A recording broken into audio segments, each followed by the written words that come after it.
Hello, everyone. Welcome. Okay, so hello, Buko here. First of all, I'm here today because today we are finishing the Haikyuu tier lists finally. So in between now and last session, I caught up with basically everything from when did I last leave off? I think last time I did one of these, I finished season 2. Now I have finished to the top, or season 4, I suppose. So I'm fully caught up now. It's all good. I am ready to continue. So I can just get right into it and just pick up from where I left off. So first up, we have Shinzen. Okay, shoot. Even if I rewatched this series so many times, I forget what this guy's actual name is. I'm gonna need to be like that goes the same can be said for a lot of characters in Haikyuu. I forget what their names are. I don't even know if this guy's name was ever mentioned. These two right here. Okay, so I'm gonna be googling throughout a lot of this stream, pretty much. Shinzen. Okay, let's see. Okay, so this guy's name is Daiki Ogano. Okay, I don't think that's ever mentioned. So Daiki can go in like D tier, just above the principal and like all these other people. So Shinzen are the people that actually hosted the Tokyo training arc, or the training camp, let's say. And Shinzen, a majority of the training camp took place at their premises. So we gotta thank their team for that, for hosting the games there. This guy, all I remember of him was that he was arguing with this guy from Ubugawa. And that Kageyama affectionately calls him broccoli number 1, and he calls this guy broccoli number 2. That's all that I know. So, because of his, that's like the comedy aspect of Shinzen, I suppose.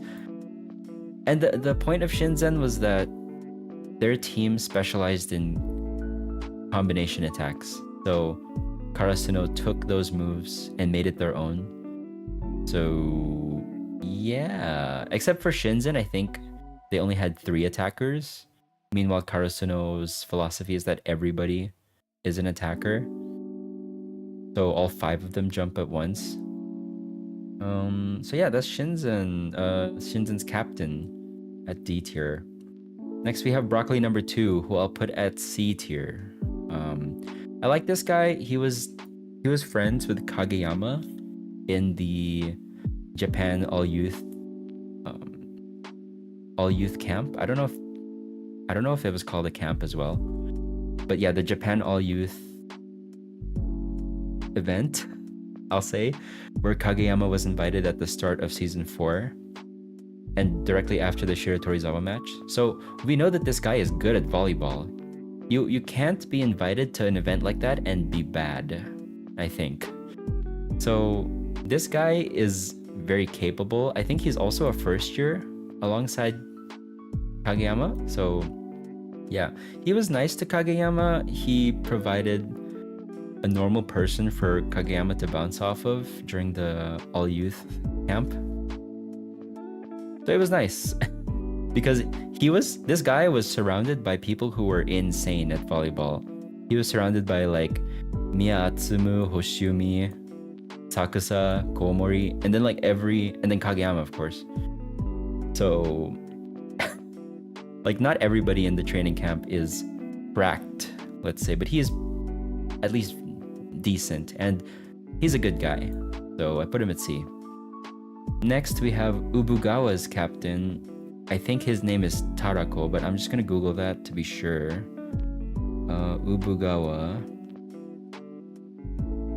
The strategy of Ubugawa that I remember is that, okay, his name is not Karako, but his name is Masaki Gora, apparently. He's gonna go with Hinzen's captain in D tier. The thing that I remember about Ubugawa was that their strategy was everyone is a serving threat. Everyone in Ubugawa knows how to serve and serve well. So, yeah, I think Ubugawa's serving convinced Asahi that he needed to serve as well. I forget if that's why Asahi started learning how to serve or if he just started learning how to serve just because he wanted to. But yeah, Ubugawa, they get respect for that, I suppose. Really, Ubugawa and Shinzen, they were just kind of there in the training arc. I mean, they didn't have fun character designs like Bokuto, so they didn't last long in the consciousness of the fandoms. So yeah, I guess this is a good spot for both of them. Now we get to the bigwigs. Now we get to the teams that everyone wants to know about. First off, we have Fukurodani. And how can I mention Fukurodani without talking about the main man himself, Bokuto? Bokuto Kotaro. He is alongside Oikawa and Nishinoya some of the most fun characters in Haikyuu. Like, you cannot watch Haikyuu without laughing when these guys are on screen. So Bokuto rightfully earns his spot in S tier. I would say, hey, exactly. Yeah.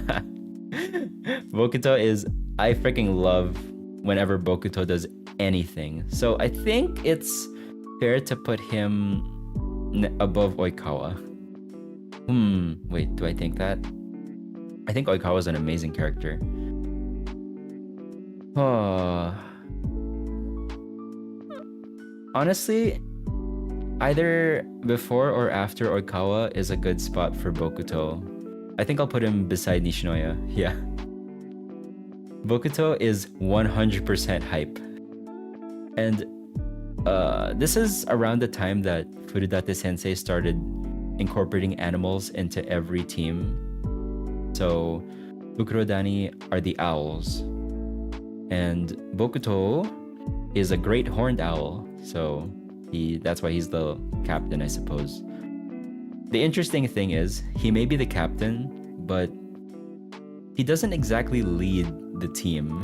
Because if you watch Fukurodani's matches, it's like they can function perfectly well without Bokuto's help. Like, Bokuto is there to be like an insane machine that the enemy team has to deal with. And if they can't deal with him, he'll just steamroll them. But if they do manage to find a way to deal with him, then Fukurodani is just fine. Like they're good enough that they can play to a high level without relying on their ace, because their ace is so inconsistent. We need a little more Bokuto. There's more to him, and I hope they do animate the Fukurodani match. I believe that they are animating the Fukurodani versus Mujinzaka match, I think is the name. Mujinzaka. So we have that to look forward to. Yeah, Bokuto, I'm gonna be honest, if Akaashi wasn't there to deal with Bokuto's bullshit, he would be way more inconsistent as a player. Akaashi literally had to make rules and regulations for himself to deal with Bokuto's inconsistencies. He has like a rule book just for dealing with Bokuto's shenanigans. It's so funny to watch. But Bokuto is kind of dumb, but he is like a very straightforward person. What you see is what you get. And that's why a lot of people respect him. Because he never half-asses anything. He never like he always puts his 100% into whatever he's doing, including being emotional. Like when he gets emotional, he gets super emotional. And sometimes he forgets the spike, which is, or no, sometimes he forgets how to. There was one game where he was hitting so many straight shots that he forgot how to do cross shots or straight spikes. Oh my goodness. I couldn't believe he said that. That's why the teams are so well written. The characters complement each other. I agree wholeheartedly. The teams are perfectly written and complement their respective playstyles. It's perfect. Like, Nekoma is calm and collected and patient, and Fukurodani is wild and capable, I suppose. Yeah, Bokuto... I think Bokuto is the type of person that rolls 10... He rolls natural 20s in charisma every single time. That's a Dungeons and Dragons reference, if you don't know. He just inspires everyone around him. And he really lives the way of the ace. Like, he has that sick scene in the Nekoma OVA, which is better in the manga, by the way, where he said, like, you know, the way of the ace. Like, your back must be an inspiration to your teammates or something like that. I forget all three tenets of the way of the ace, but that scene was sick. In the manga, it's better because I think he has that moment against 3 blockers and gets the point. Meanwhile, in the OVA, they have him have that moment during when only Kai is the one blocking. So it's less impactful, it's less cool, but it's still a sick moment that I'm glad they animated. So yeah, Bokuto, easy S tier. Akaashi is also gonna go in S tier. I can't help it. I can't put him anywhere else. Akaashi can go below Kuro, but without Akaashi, Bokuto is much less of a threat. Because once Bokuto's shenanigans come into play, then Fukurodani can't deal with it, right? Akaashi is so essential to the team because he much like Kenma, Akaashi is the brain of Fukurodani, if you could put it that way. He is like the control tower. And what's interesting that I didn't realize before is that Akaashi's jersey number is 5, which is right after Bokuto, which is interesting because usually the third years are the ones who get the earlier numbers. Like in Karasuno's cases, right? Daichi is 1, Sugawara is 2, and Asahi is 3. But in Fukurodani, there's a lot of third years. There's so many third years, but their jersey numbers aren't exactly in order. Akashi is number 5, so he's right in the middle of the third years, which shows how much they like respect him. Yeah, captain is usually 1, vice is 2 is the usual. That is the typical format. It's different because Bokuto is the team captain and he's number 4. Because I think usually the number 4 number goes to the ace. No, the number 4 usually goes to the wing spiker who can get you out of tough situations, if I'm remembering correctly. But yeah, Akashi is the GOAT because he is the one who keep Bokuto in line. And he's actually a really good friend to Bokuto. I sometimes forget that he is a year younger than Bokuto, just because Akashi is so much more mature and he has his shit together. And it's cool that Bokuto doesn't treat Akashi like an underclassman. He treats him just like a friend. So yeah, apparently Bokuto has older sisters. Okay, I did not know that. I wonder, are they as wild as he is? Like, do they ever appear in the manga? But yeah, Akashi. What else can I say about him? In the one last thing to mention, in the iconic scene where they go like oya, oya, oya, oya, oya, oya. Like apparently Akashi is the one who started it.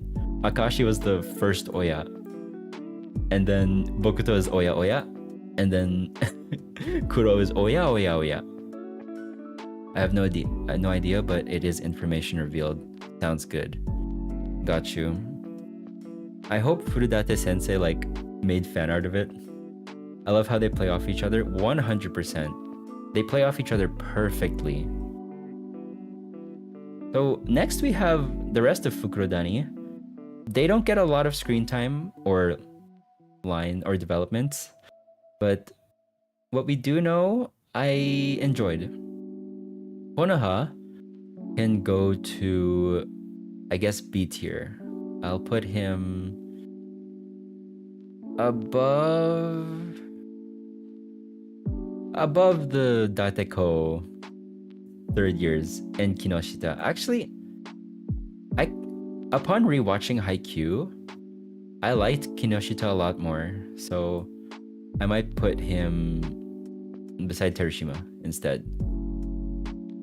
So, Konoha, he's funny because there was one moment during the OVA where he gets lucky. He has like a really good he returns a ball to Nekoma that luckily stays within the bounds of the court, and some guy in the stands calls him like a jack of all trades, master of none, and then Konoha was like, who the hell said that? That was so good. It was so random, but it was very funny. And then Konoha, like a lot of the third years, I think Konoha is the third year, a lot of them know how to deal with Bokuto's bullshit. They've been putting up with Bokuto's bullshit for years and years and years. So they know him at this point, and they kind of let Akashi be the one to deal with all of it. But they're still good at volleyball. They're still good at volleyball. I can't speak today. They're still good at volleyball, and they still respect Bokuto for the person that he is. So yeah, Konoha is good, capable, but as admitted by the characters in the story itself, Konoha is a jack of all trades, master of none. Sarukui, I think I'm getting his name right. Sarukui can go beside Konoha. Sarukui, he is like nice. I actually don't know what to say about most of these players. I'm not gonna lie. From what we saw of Sarukui, he's a good, I think he's a wing spiker. Yeah, I think he's a wing spiker. I don't know if he's on the left or right. Well, Bokuto's on the left, so he might be the right wing spiker. If I had to guess, he's the opposite. He plays on the opposite position of Akashi. So, Sarukui is good, nice. I don't know what to say about most of these people. Oh my god. This is where I have to Google names again, because I don't remember this guy's name.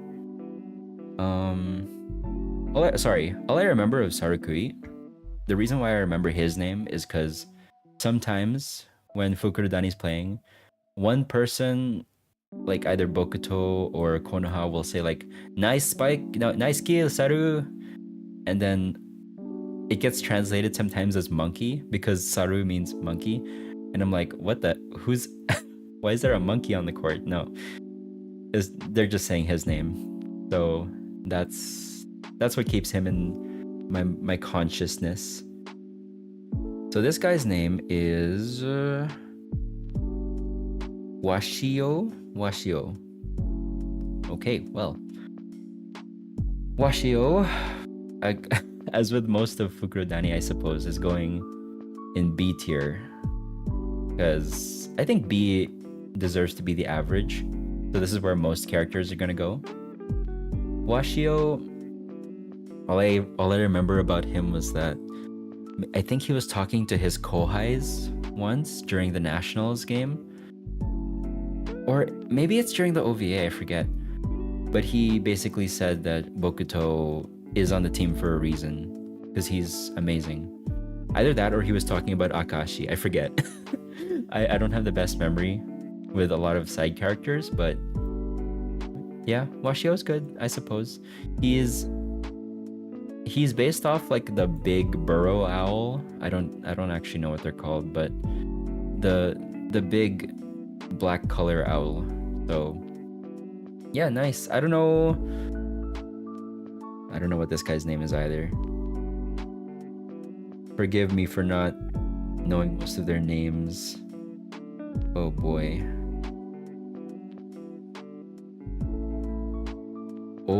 Wataru Onaga apparently is his name. So Wataru Onaga, I guess, goes in B as well. Maybe I'm being too harsh towards Moniwa and Kamasaki. I'll put them above this guy. Okay, so... Or maybe I'll put them above these. Yeah, there you go. This guy, I literally have no idea what he does. I think he's a middle blocker. So good for him. He seems good. Everybody in Furudate is good in their roles. So that's all I can say. He's good. Next we have... Oh boy. Mori? I want to say? No? Komi. Okay, his name is Komi. Komi can go a bit above. He can join this tier of Furudate as opposed to this tier underneath. I like his design. He's based off the barn owl, or the cute little small owl that is just cute and adorable. So yeah, he's a good libero. As I said before, everybody in Furudate is at least a little good. So yeah, I don't know what to say about him though. He has a cool design. For some reason it's memorable, even though he doesn't really impact the story that much. But yeah, that's it for Furudate. I can't wait to see if they have more moments to shine during the Mujinzaka Furudate movie. I think it's a movie. I don't think it's an OVA, so we'll see. We shall see. Let's go on to Ushiwaka. Okay, so right now we're going into Shiratorizawa, and this team is amazing for the story because they represent the absolute top level of Miyagi's volleyball game. The Miyagi Prefecture is actually in, I don't know if it's as good of a volleyball scene in real life as it is in Haikyuu, but in Haikyuu there's so many teams that are really good in Miyagi, and only one of them can go to nationals. Whereas in Tokyo, you have 3 teams that can qualify to go to nationals, just because Tokyo's the hub of the population, right? But with Shiratorizawa, their team philosophy is just pure strength. Simple and straightforward. And that's because of their coach, Washijo sensei. He believes that once strength reaches a certain limit, it's hard for any other strategy to compete. And it's hard to argue that he's wrong, because he has a player like Ushijima Wakatoshi, who again goes into S tier. I would say that Ushijima goes above Akashi, unfortunately. Just because Ushijima is He represents, I think to this day, Ushijima is the strongest singular player in volleyball that we've ever seen. He is so good at everything. And a majority of that comes from his upbringing and the fact that he's left-handed, right? Growing up, Ushijima had that scene where he was still in his childhood and his family was discussing whether or not they should get rid of his left-handedness, which is crazy that this is a thing. It is a thing, I believe, in very traditional Japanese families, for them to get rid of, to encourage right-handedness because it's the norm and they want to conform. Wait, that was bars. Okay, ignore me. But I really like the scene where his dad stands up for Ushijima, or I guess Wakatoshi, because yeah, that the Ushijima is his mom's name. With Wakatoshi, his left-handedness to his family was seen as a weakness, but his father saw a strength that could be tapped into, right? That matters a lot to Ishiwaka, because we don't get still old school thinking to correct left-handedness. It's so weird to me because it doesn't matter. Like, left-handedness is actually really cool, I would say. I wish I was left-handed, but unfortunately I am a simple right-hander. To be fair, a lot of things are made for right-handed people in mind. Like, the mouse that I'm currently using is a right-handed mouse. For example, there are left-handed mice out there, but a majority of mice are made for right-handed people. Well, that's neither here nor there. With Ushiwaka, he is a big reason why he loves volleyball and why he wants to be the best is because he wants to be the type of player that his dad admires. His dad was telling him the story about how the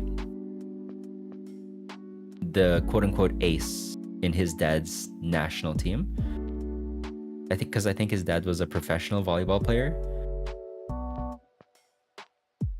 The ace of their team was a guy who you could count on, a guy who you could always rely on to be the best player on the court.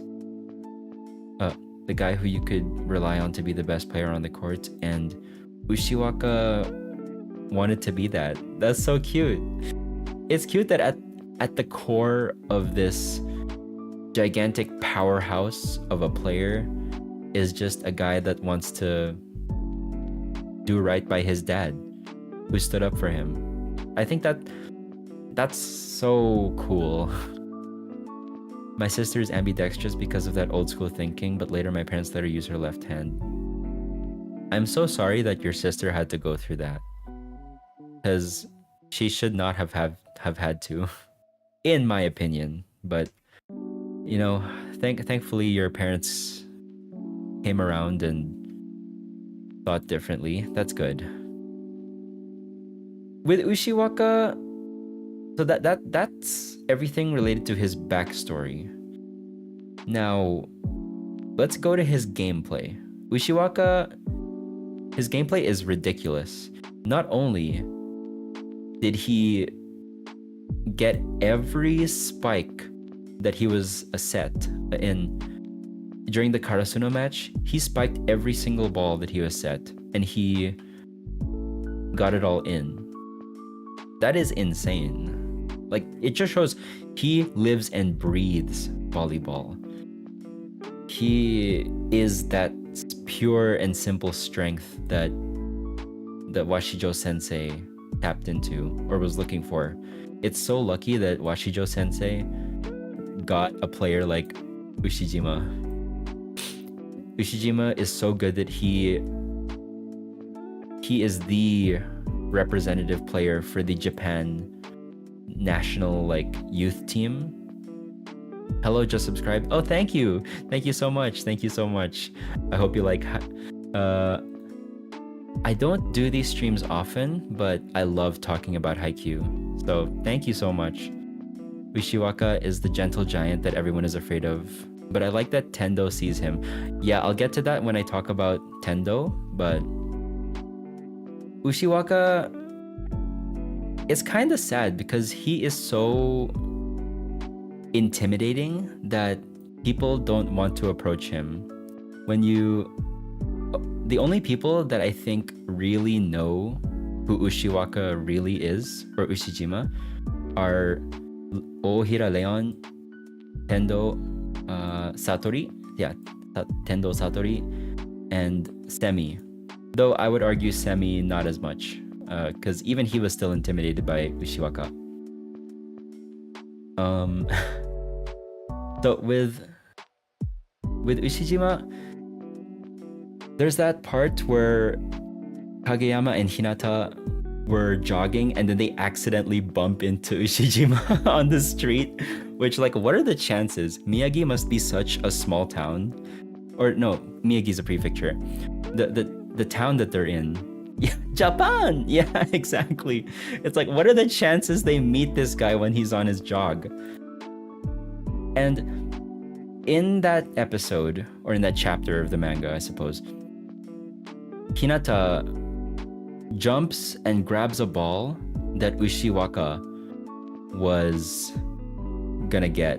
And from that one moment, Ushijima thought that, man, Hinata must be good. As he mentions other players who were that short but equally good. And we later find out that he is probably referencing Hoshiumi Korai, the seagull motherfucker right here. Yeah, Ushiwaka, he... At first you think he comes off as like a dick or like an a-hole because he puts down Hinata, but he only puts down Hinata because Hinata thinks he's better than he actually is. Not that there's anything wrong with that, but in Shiratorizawa's match, Hinata was not a good receiver. He was not a good server. He was barely good at blocking. So Hinata's his only power was his speed and his judgment in the air, which, like, those are really good powers. Most players don't even reach that level that Hinata reached, but these players aren't gonna start shit with Ushiwaka, right? It's like Ushiwaka saw it as a challenge and then got disappointed when the challenger wasn't as impressive as he thought he was. So that's his relationship with Hinata. With Kageyama, I would say that these two are like two peas in a pod. Kageyama is as much of a monster or as much of a volleyball baka as Ushiwaka is. These two live and breathe volleyball. It's like that's all they think about. And sometimes when I watch Ushiwaka, it's like, you know that moment when Kageyama's like, if I wanted to, I would serve, spike, set, and block all by myself. Ushiwaka is the guy that can actually do that. It's like if that thing that Kageyama, it's like if that line that Kageyama said was a character. I'm actually a big anime fan. I stayed up all night. I think it was Thursday or Friday, binge watching a whole season. Like, I ended the season the next day. Based. That I did that too. I did that too back in like when I had summers to spend reading or watching anime. Reading manga or watching anime. I used to do that all the time. Nowadays, I don't have as much free time, but I mean, I had enough time to rewatch all of Haikyuu, so I'm doing pretty good. Now, that's Ushiwaka with Hinata and Kageyama.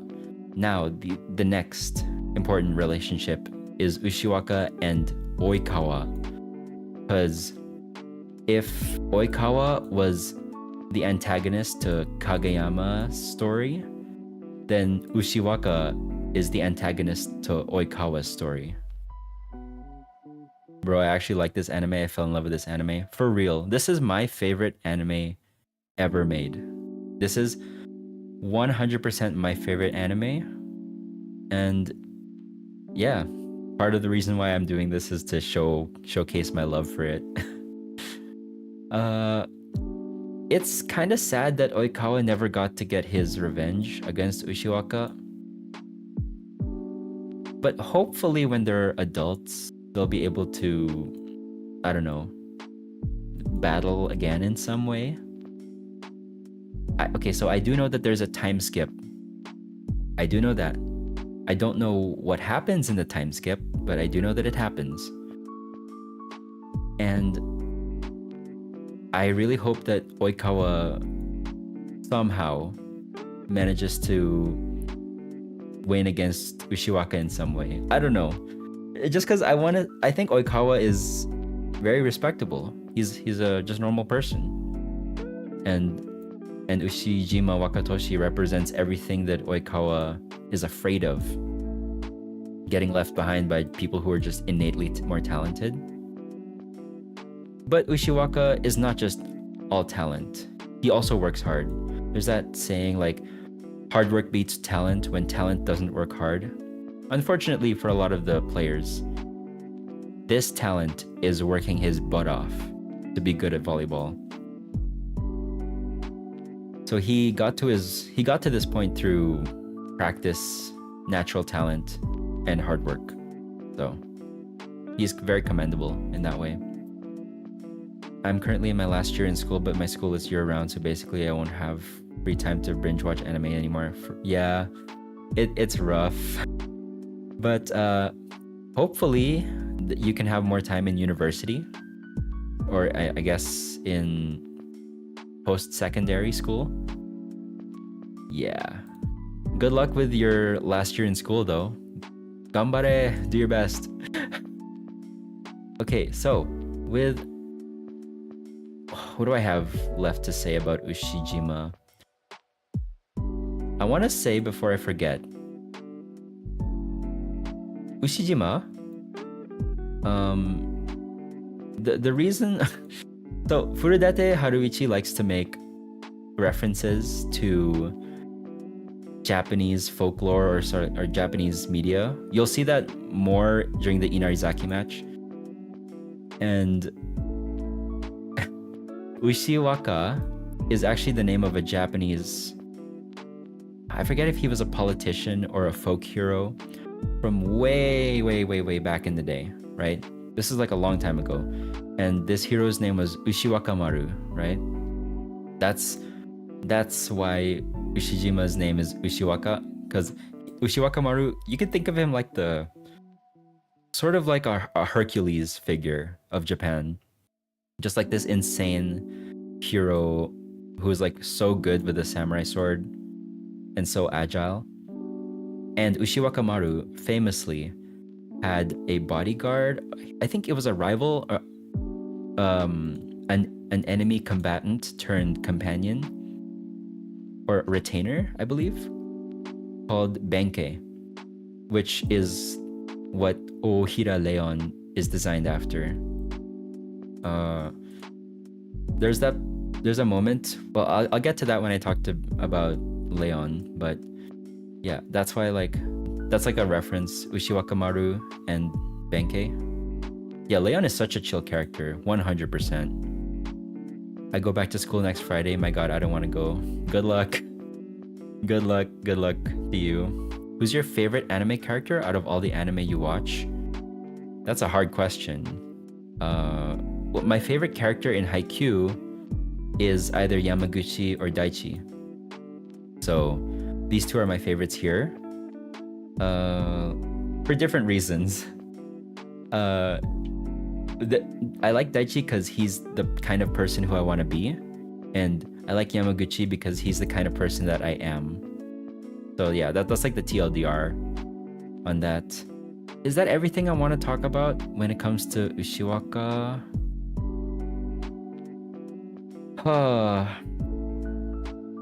I do want to say he's a tank. He lives for volleyball so much that he doesn't get tired. He plays at his strength completely every single time.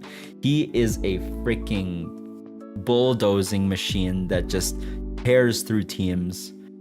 It can be so one-sided, but that's Shiratorizawa's playstyle, right? Now I can finally move on to Tendo.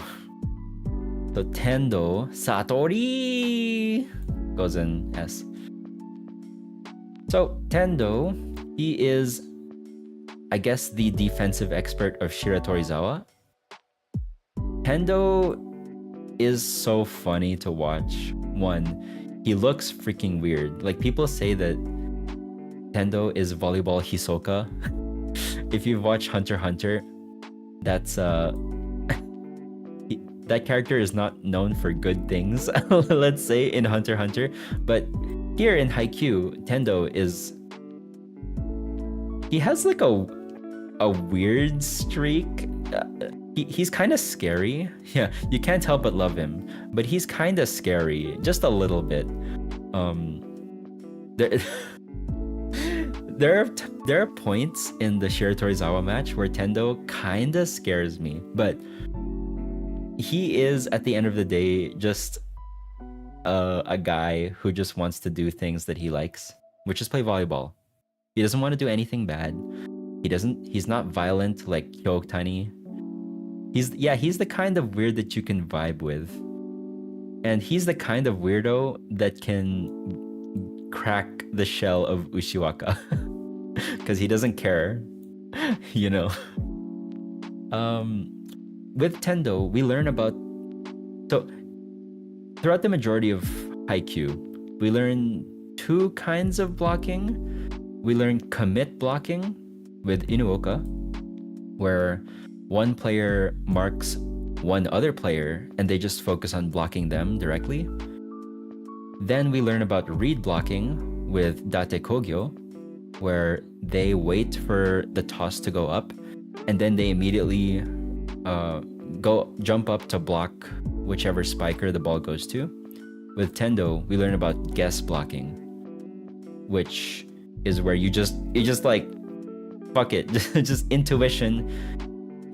It's a type of blocking that's all based on game sense and reading and mind games and intuition, right? So you have to have one, his volleyball IQ and game sense must be perfect, like as good as Tsukishima and Kenma. Remember season 4 where he lends Ushiwaka a Shounen Jump issue and Ushiwaka was reading adverts? Yeah, they're the perfect combo of out of the ordinary. That's what I mean to say. They're like perfect friends. I hope that they stay friends past high school. There's that scene after the Shiratorizawa match where they're stretching and then Tendo's like, I'm gonna quit volleyball after high school.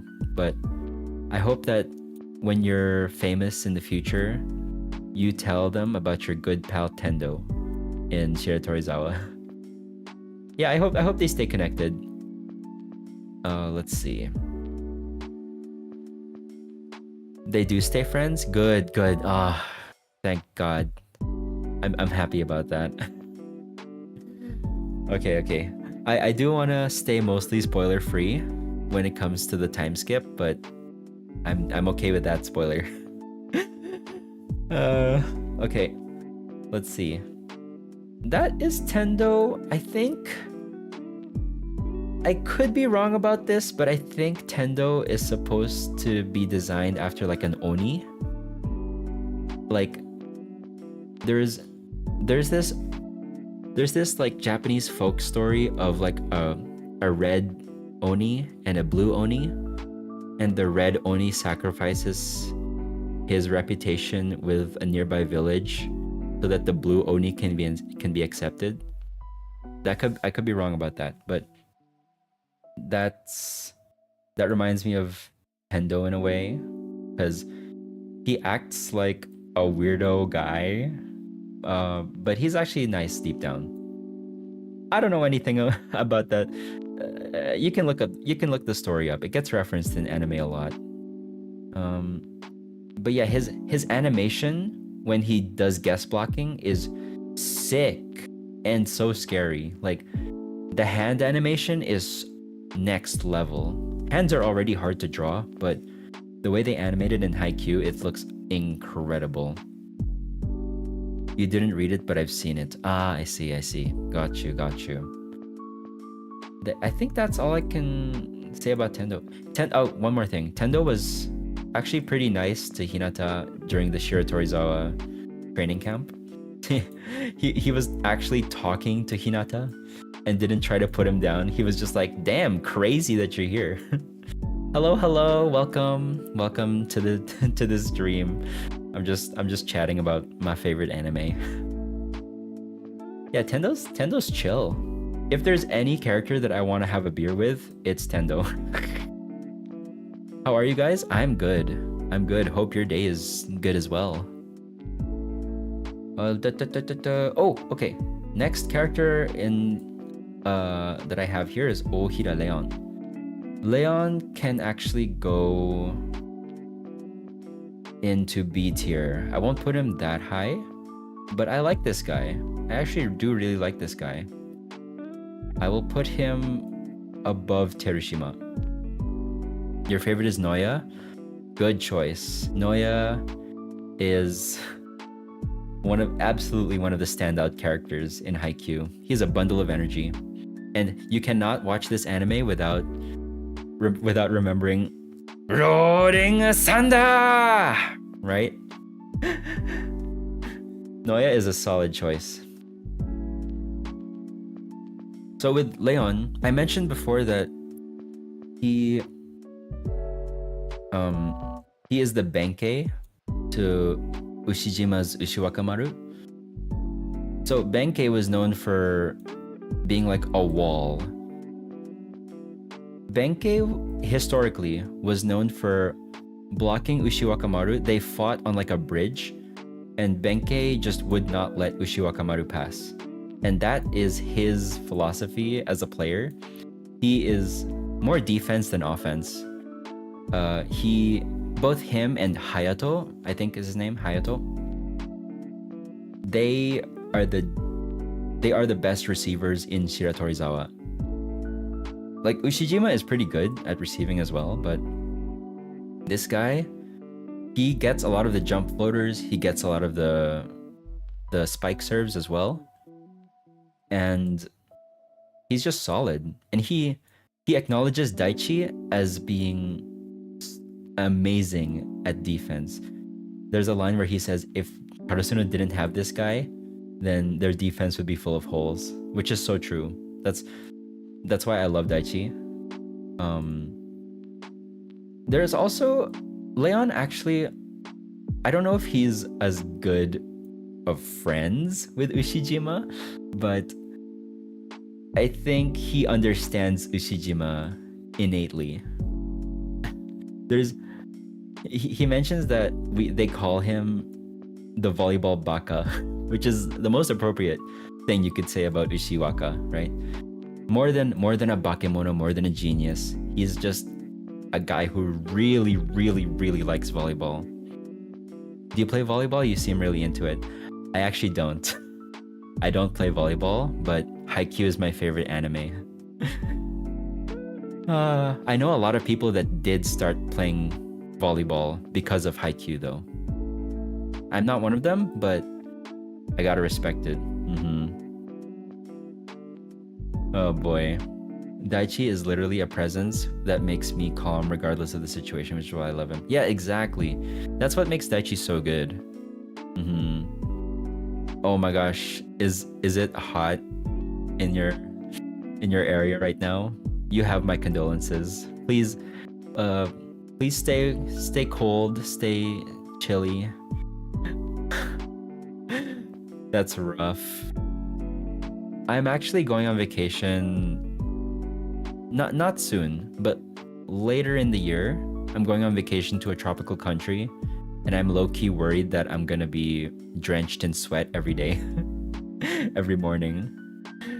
That's rough. I gotta go to sleep, but seems nice. Keep it up. I'll subscribe to your channel. Oh, thank you, thank you. Yeah, I'm gonna make like a big video compiling every single thing that I talk about in my Haikyuu streams. So yeah, it'll be better edited. It'll have better audio quality, I hope. And yeah, please look forward to it. Thank you for your subscription. I really appreciate it.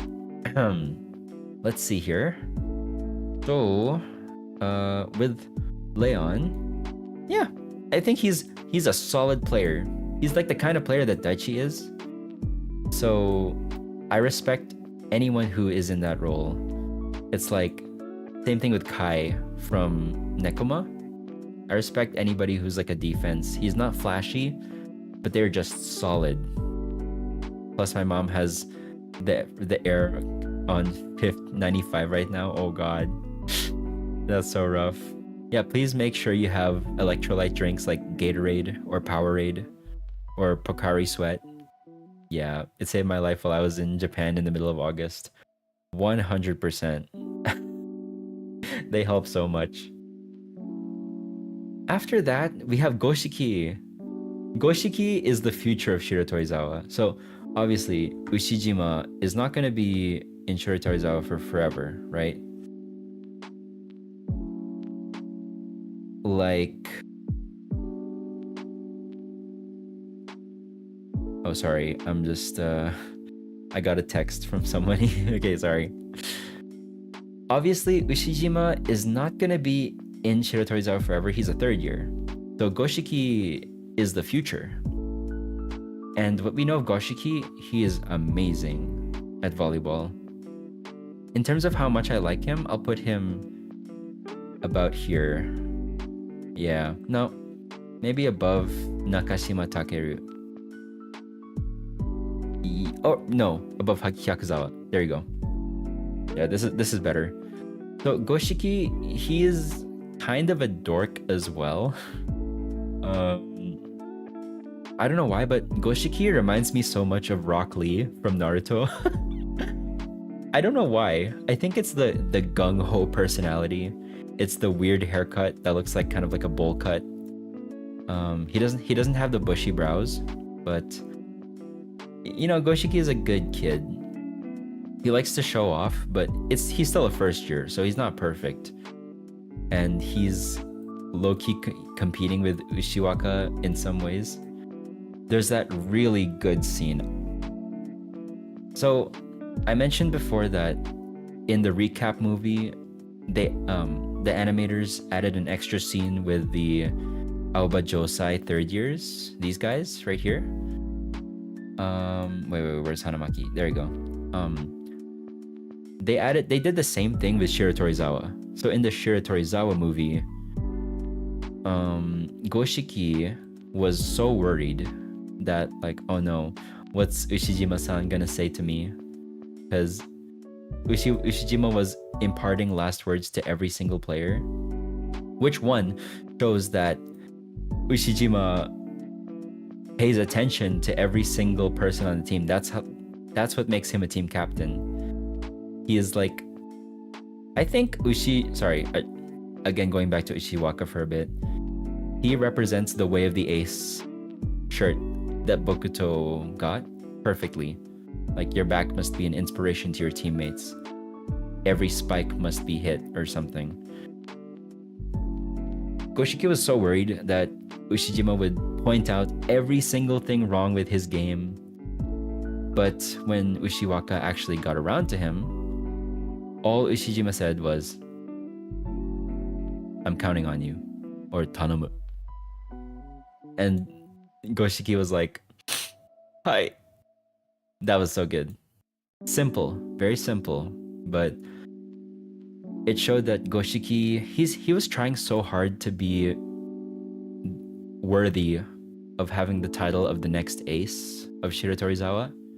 Because one, Goshiki is right-handed, so he can't rely on the fact that left-handed balls are harder to receive, like Ushiwaka did. Not only was Ushiwaka strong, but he was also left-handed. Goshiki is just strong. Like he is very good as a player, but he doesn't have the strength of Ushijima. He's gonna have to hit the weights if he wants to be as strong as Ushijima. Yeah, I think I liked him better during the Shiratorizawa training camp, actually. That's when I actually really started to like him. During the game itself, during the Shiratorizawa Karasuno match, he had a few moments to shine, but when he got to play off Hinata and the other first years like Kindaichi, Kunimi, that's where Goshiki got a lot more funny, and that's where I got to know more about him. I think he was the most capable individual player at that training camp. So he's probably the most talented first year who's not Kageyama in Miyagi. Like after Kageyama, he's the next best. So yeah, good on Goshiki.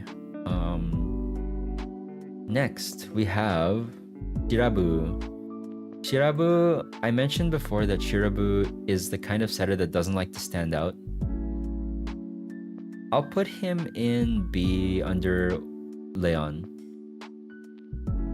Shirabu, when Shirabu was in middle school, he had a moment where he was like, okay, do I want to go to a school that has unique strategies to try and one up the competition? And he decided, no, I want to go to the school where all the setter has to do is set the ball to the ace and the ace will score the point. That's the way he likes to play volleyball. So he's a perfect fit for Shiratorizawa's playstyle. The kind of setter that Oikawa does not want to be. So Shirabu, he's nice. I feel like his mental fortitude is pretty decent.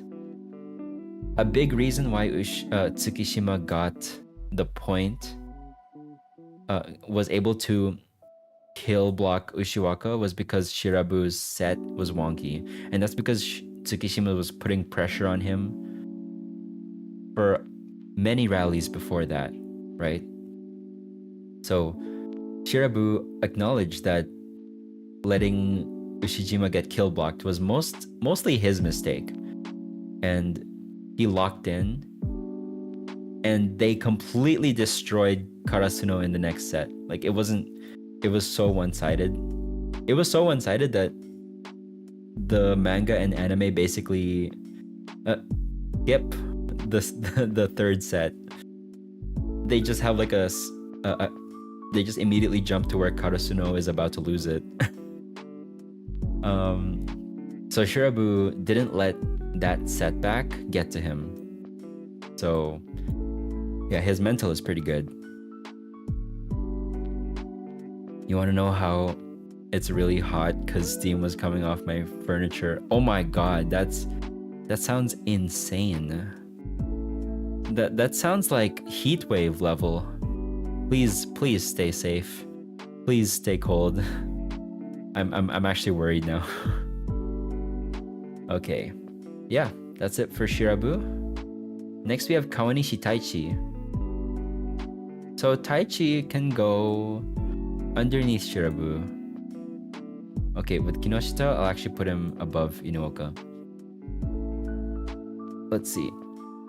Taichi, he is like the reliable middle blocker. He doesn't stand out or do anything crazy like Tendo, but I think I forget if he's a second year or a first year. He might be a second year, but he's gonna be presumably the leader of the blocking team once the third years graduate. So Taichi, with a lot of other characters, I don't know what to say about him. It sucks that, okay, I think he's a very good individual player, but he doesn't try for 100%. He's a lot like Tsukishima before his character development. He's a middle blocker that is really good at his job, but he doesn't really go for balls that often. If he thinks he can't get them, he won't go for it. It actually kind of kills me inside that Tendo wasn't part of the last rally against Karasuno. It was Taichi who was the main middle blocker in the last rally of the Karasuno match. But yeah, I remember Tendo's line like "Tobisuke Taichi, jump for it, Taichi." Next we have Semi. Unfortunately, Semi, I'll put him beside Leon. Unfortunately for Semi, he has a lot of the same, I guess, I don't want to say ego. He wants to stand out as a setter, a lot like Oikawa does. So he is arguably a bad fit for Shiratorizawa, but he is really good at his job, and he's a really good pinch server. The way they use him is very smart. He's like a solid pinch server, and I think he's a good senpai to Goshiki and the rest of the team. To me, his design looks like, imagine an Elseworld evil version of Sugawara. like not saying that Semi is evil, but he looks like if Sugawara had like an alter version that was a lot more intimidating. Because yeah, he's also kind of a pinch server and gets called in when to serve and be like a second setter. Yeah, so that's Semi. He also has a very funny name, Semi. Hayato, again, with a bunch of these characters, it's like I don't know what to say. I'll put him next to Terushima because they have similar hairstyles, but he is a part of the defense. He is part of the receivers for Shiratorizawa. He's like a really good libero. It's just that the match mostly focuses on Ushiwaka and highlighting his feats, that the defense gets kind of not as focused. The defense doesn't have that much focus put on them because Ushiwaka is doing crazy shit, right? That's what stays in your mind. But Hayato is a really good libero. He does his job, just like Leon. And he's a good senpai. You could tell that I'm like reaching. I don't even know what this guy's name is. Yunohama? I think he's a first year. I could be wrong. I'm not even gonna Google it. So I don't know if this is Yunohama or another guy, but I think he was another pinch server for Shiratorizawa. Yeah, he's gonna go here. I don't really know what to say about him. Okay, now we get to the big one, which is ironic because he's not big. His presence is big. Washijo Sensei. Out of all the senseis that we see in Haikyuu, I gotta be honest, Washijo might be my favorite. I'm gonna put him at above Ukai and Nekomata. Wait, will I? That's kind of crazy. Ah, man. That's kind of crazy to say. I think I'll put him under Keishin. Washijo is, well, one, he's not as nice as these two. These two are like, in their old age, it feels like they got nicer and more mellow. Washijo Sensei just feels like he got meaner and more intimidating. He is the coach that most people dread to have. Well, we don't see Ukai being that much of a coach, except for like briefly in Noshita's flashback, but Washijo is like scary every time he says something. A lot of that has to do with his time when he was younger. When he was younger, he was short, way shorter than most other players, right? So he had two options. He could either work hard to overcome his shortcoming. Oh man, maybe I should choose a different word. He could either work hard to make up for the gap in height, or he could just... Bro, I had a crush on him. I still have a crush. You have a crush on Washijo Sensei? You have a crush on Washijo Sensei?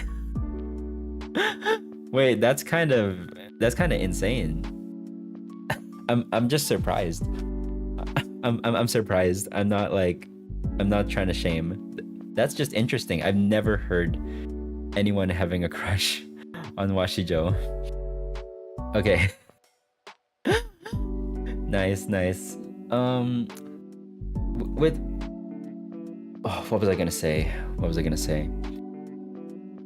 With Washijo Sensei, it's like, yeah, he had two options. One, work hard and do what Hinata did, where he was, or Hoshiumi did, where they work hard and try to overcome the gap in height, or they just acknowledge that there's nothing they could do and the world is unfair and he should work to cultivate that strength instead.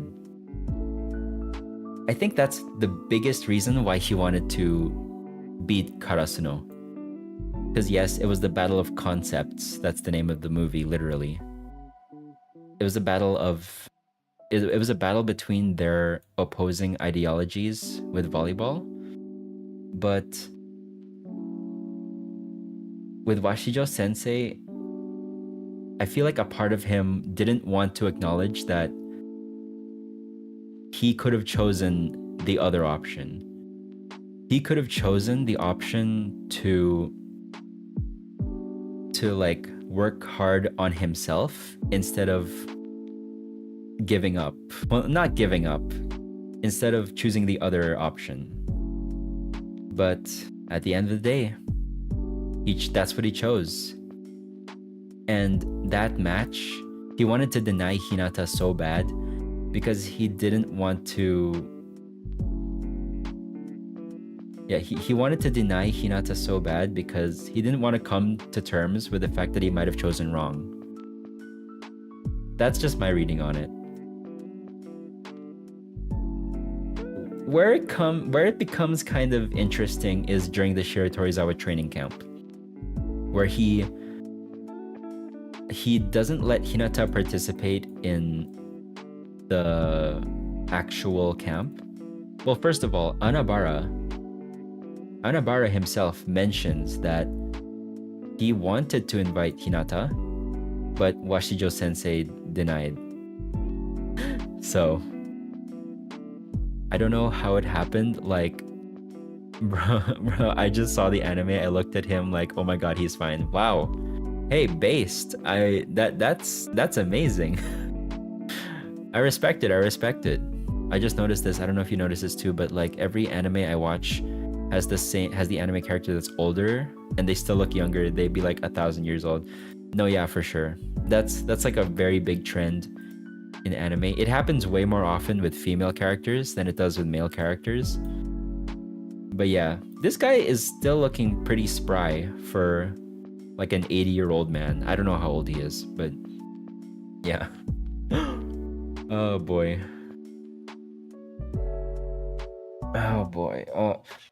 So when Hinata shows up at the training camp uninvited, Washijo Sensei is admittedly mad, but he doesn't kick him out either.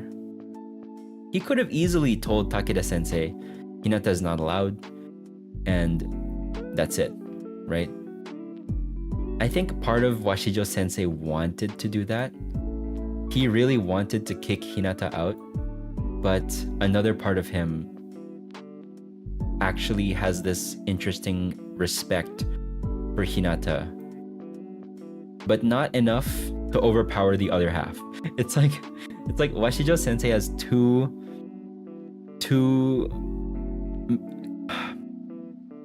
he whenever he's on screen, he looks like a very conflicted man. He has two opposing opinions where he wants to acknowledge that Hinata actually did the work and should deserve to be rewarded. And he also has another part of him that doesn't want to reward him because he doesn't want to acknowledge that he may have chosen wrong, like I said earlier. So he doesn't kick Hinata out, but he doesn't let him join the training camp. But he assigns him the role of a ball boy.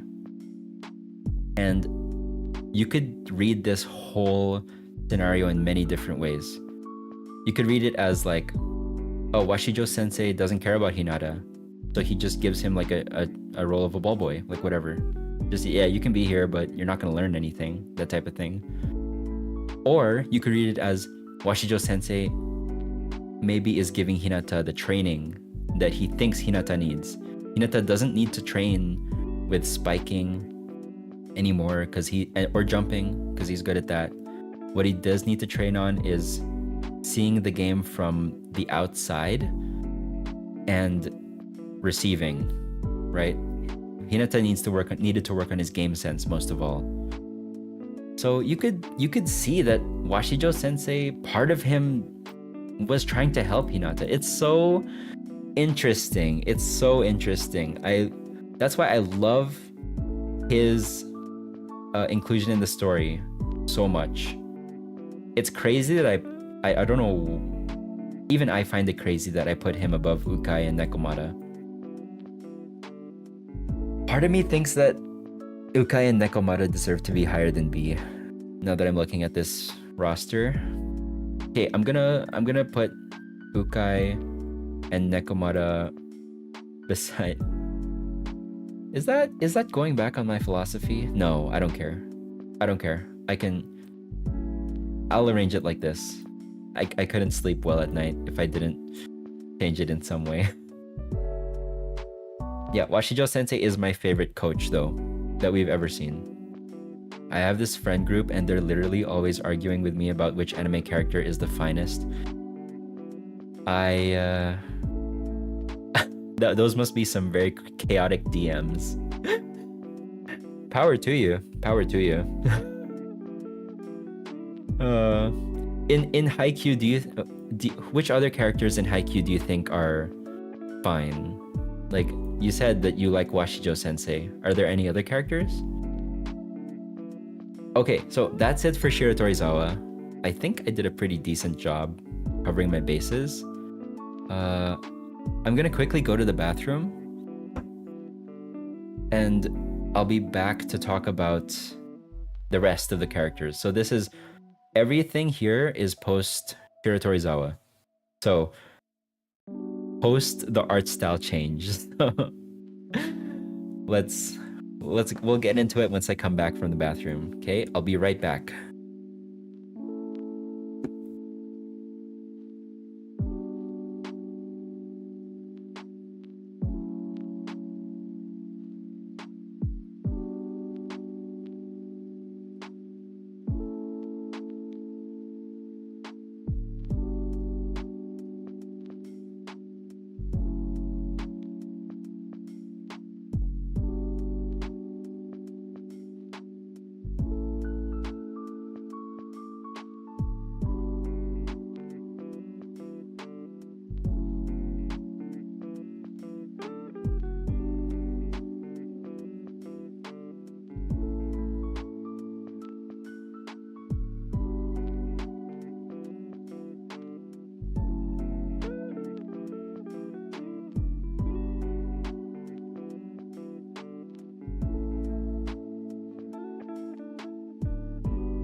Okay, I'm back. Hello, hello. Right. So, where was I? Okay, so for the team's post Shiratorizawa match, the first team we're gonna talk about is Nohebi. And Nohebi is a very polarizing team. Nohebi is so polarizing because look, they're snakes. Snakes have the worst PR out of any animal. I swear to God. Harry Potter. Slytherin is the evil house, let's say. I know that there's nuances. Trust me, I know. But for all intents and purposes in the narrative, they are the evil house. And Nohebi is... It's funny because in Haikyuu, the fan base unanimously agrees that for most teams, most teams are so well written that they want all of them to succeed, right? When it comes to Haikyuu backstories, they always feel bad when the opposing team loses. But with Nohebi, people were like, this is the first time I'm seeing a team where I don't want them to win. Like, because it's easy to misunderstand Nohebi's team philosophy. So I could have put more characters for Nohebi here. Like I could have put Numa and Kuguri in here as well. Those are the only two players that I know who are in Nohebi. Just so you know, if they were in this list, they would go into D tier. I don't know much about them. But Tsuguru, Daisho, I really like this guy, actually. So Nohebi's team philosophy is that they treat every single facet of the game as equally important, including the referees.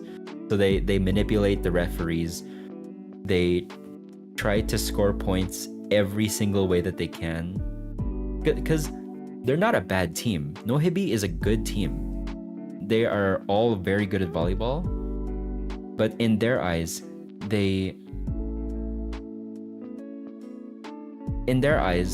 other teams are not using the whole court and the perception of the audience and the referees to their full advantage. Like they are just as vital to winning points as everything in the court. Now that could be a lot of people could agree that like, yeah, they're within their right to, employ those tactics. But to a lot of people who watch Haikyuu, that strategy is seen as at the very least disingenuous, at most slimy. Or no. At most slimy, and at least just a little bit morally gray, let's say. I would put... I like Daisho a lot when he becomes a commentator. I don't like him as a captain. He's a good captain, don't get me wrong. He beefs with Kuro a lot, but I really like it when he's just explaining volleyball. When he and his girlfriend Mika-chan when he and his girlfriend become commentators, that's when I find him a lot more relatable, nice, likable. Because he's just, at the end of the day, he's just a guy who wants to play volleyball. He really likes volleyball. Even the most quote-unquote evil character still just wants to play volleyball, really. That's all he wants to do. He's not that evil. I'm just saying that if we were to put all these characters on like a lawful like that whole rating scale of lawful to chaotic and good and evil, he would be in the evil portion. the chaotic thing about my friend was that they literally called me at 3 a.m. to do a FaceTime call so they can argue and debate about what anime character is the finest. That's so funny. I hope that y'all weren't like arguing too much. Oh boy. But yeah, I'll put Daisho, below Kai. I like him when he becomes a commentator. I think he might be my favorite commentator character. Because like Saiko doesn't know a lot about volleyball, and Daisho is better at giving commentary than Shimada and Tatsun are. Sorry, Tatsun. But yeah. Mika-chan, I'll put at C, just because she doesn't really do much. I will say though, I really like the relationship between her and Daisho, because Mika-chan actually puts in effort to understand her boyfriend's hobby. And that's a good sign in a partner, right? You don't have to like the exact same thing that your partner likes, but you at least have to respect that they like it and put in the effort to understand it more. That's like the least you can do, in my opinion. So the fact that she puts in the effort to understand volleyball, and you could see her genuinely interested. It's not just a thing to make Daisho feel better. And I think Daisho really appreciates that she's actually trying. Their relationship is so wholesome. So wholesome.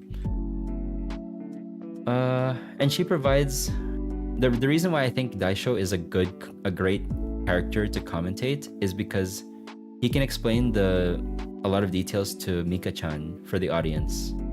Because Mika-chan doesn't know shit, and most of the audience doesn't know shit either.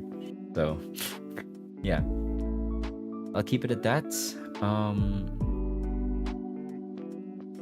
Oh, next we have Kanoka. Okay, so Kanoka is very pretty, but in my opinion, okay, so I don't know how good of a volleyball player Kanoka is, but I think she is like the equivalent of Ushijima just for the girls' side. Like she's that good. If there was like a female Ushijima in Miyagi, it would be Kanoka. Because Niyama girls, I believe Niyama girls won the Inter-High. So they are a powerhouse school. So Niyama girls is like the Miyagi representative for the girls' side as opposed to the guys' side of volleyball. And they, as far as I know, they always go to nationals. I just wanted to sleep. I was about to crash out, like, oh my god. No, that's good. That's good for sure. I don't like. I'll put Kanoka in A tier as well. I was so scared because I thought that they were gonna do like a romance with Tanaka and Kanoka. I just realized that their names are kind of similar. But thank God they didn't actually do that. I remember reading the manga. The one chapter ended with the misunderstanding cliffhanger, and I was so fucking done. I was like, I hate misunderstandings. I'm not reading or watching Haikyuu just so they could have like a rom-com misunderstanding. But thankfully, Furudate Haruichi cleared up the misunderstanding in the very next chapter or the very next scene of the anime. Thank God. I would have crashed out, you know? It's okay though. Kanoka had a really good backstory where she was considered like a freak, or like she was bullied a lot as a kid for being too tall, which is just like a silly thing to bully someone over. Like if you're a tall girl, like that's cool. Like it's not something to be ashamed of. Yes, I know that there's like a Netflix show called Tall Girl. That show is so fucking stupid. I'm not even gonna talk about it. Like Kanoka, a lot of her confidence and love for volleyball actually came from Tanaka. So their relationship is very cute potentially. It's just that Tanaka is not interested in her like that. I mean, obviously, she finds her,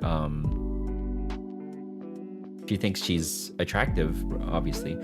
But Tanaka acknowledges that at the end of the day, he doesn't see her that way emotionally.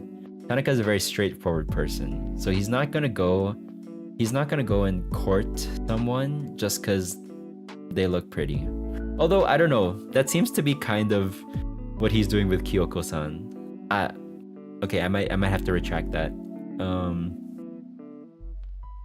But yeah, I don't know. He already set his mind on Shimizu, so sorry, Kanaka. That said, I find it very admirable that Kanaka got over it really quickly. She said like, I think I just got my heart broken, and then she immediately was like, no, I'm not here to fall in love. I'm here to win. Respect to Kanaka. Very determined. And then we have, oh no, we have Kanaka's friend. I'll put her at C alongside Daisho's girlfriend. I forget her name, but she is hilarious. Okay, let's see. Also, last thing to mention about Kanaka, I can't say her name without thinking of Kanoka Discs from Bionicle. If there's anyone who knows about Bionicle, you and me are like soulmates. No, just kidding. So, Kanoka, what's her friend's name? Yonezawa Maiko. So this character's name is Maiko. Okay. She's a good friend. She seems to be Kanoka's best friend because she's the teammate that Kanaka always talks to. And she's like the best wing woman. There's that really funny scene where they're at nationals the day after this misunderstanding, and she immediately reads the situation and gets the fuck out of there when Tanaka and Kanaka are about to have a conversation. And then she is the supportive best friend that Kanaka needs, because Kanaka is very unsure of herself, and she's like, are you kidding me? You are so high spec, girl. You got nothing to worry about. Like actually don't worry about it. Which is so true. Like, Kanaka doesn't have anything to worry about. It's just that Tanaka doesn't see her that way. But yeah, she is a great best friend. She is the best friend that we all need, really. Oh, then we have Sakusa. Kiyomi? I think his name is Kiyomi. He's interesting because I don't know what year... Okay, maybe I should move this guy up. I'll move him up here. I don't know what year Kiryu is. I think his name is Kiryu. When... Oh boy, who was it? Who was talking about it? I believe it was either Daichi or Sugawara talking about this, but they mentioned in the anime that there are 3 top spikers in Japan. Or 3 best aces in Japan, right? There is Ushijima Wakatoshi, Kiryu, and Sakusa Kiyomi. And just shy of that top 3 label is Bokuto and Ojiro Aran. Now, I don't know if Furudate Sensei has mentioned the ranking of how good these aces are, but let's assume that Sakusa may be the best ace in Japan. Actually, no, that's not true. Ushiwaka was the one in the magazine. He was the one who is Ushiwaka Japan. So Ushiwaka might be the single best ace in all of Japan, which is crazy that Karasuno beat them. I don't know if that's true though. I don't know if it's ever been confirmed who's better, Ushijima or Sakusa. But what we see of Sakusa is very interesting. Kageyama encounters him during the Japan All Youth Camp, and Sakusa's clearly holding back. Sakusa, it feels like he doesn't want to give his 100%, maybe because he doesn't want the other players to know his playstyle exactly, so he holds back just how strong he is. And he is not a very friendly person. Sakusa, well, one, he wears a mask, so he cares about cleanliness, and he wore a mask before it was cool, before COVID hit. So, yeah, I respect him. Let's put Sakusa in. Unfortunately, I don't know enough about him to put him any higher than B. So I'm gonna put him at like here. Sakusa can go to B tier-ish. Yeah, I think this is good. People are gonna kill me for placing him that low. Again, this is not about power level. This is about how much I like them and how much they've impacted the plot. Sakusa, I don't know enough about him to put him any higher. He is very... Actually, Kageyama even mentions that, I thought Sakusa would be a lot scarier in person. He doesn't have the intimidating aura that Ushiwaka does. It can be argued that he doesn't have the same presence as Ushiwaka. But I don't know. I kind of want to see Itachiyama play, because Itachiyama beat Fukurodani. So they're at least better than Fukurodani. And Fukurodani's better than Nekoma for that one game. For that one, like, tournament, I suppose. So Itachiyama is the best in Japan. And I believe they won the Inter-High. So they're best in the nation. I want to see why that is. Like, what part of their team warranted them to be called the best in the nation? Like, how good are they exactly? Or what is it about them that Furudate Haruichi places them at the top of the country? But yeah, anyway, that's that. Komori is like a friendlier Sakusa. I'll put him a bit lower, maybe above. Yeah, right underneath Sakusa. If it weren't for Komori, like, Kageyama would like, Komori was very friendly. He was the one to keep Sakusa in line a bit, and he's the one who's like, hey Kageyama, what's up, when they got to the nationals. I think Komori's a libero, so he is arguably, I haven't seen him play yet, but he could be the best libero in the story. We don't know. We do know that he had enough game sense to understand to avoid the spiker's approach from the back, which Nishinoya didn't actually. But that could be argued that Nishinoya, he did his Rolling Thunder, so maybe he didn't get out of the way. There's that scene in the part of season 4 where Kageyama literally says to Nishinoya-san, jamasu. And in Japanese, that's super rude. Saying jama is like the rude version of saying, like, please. He's like, please get out of the way, or like, you're in the way.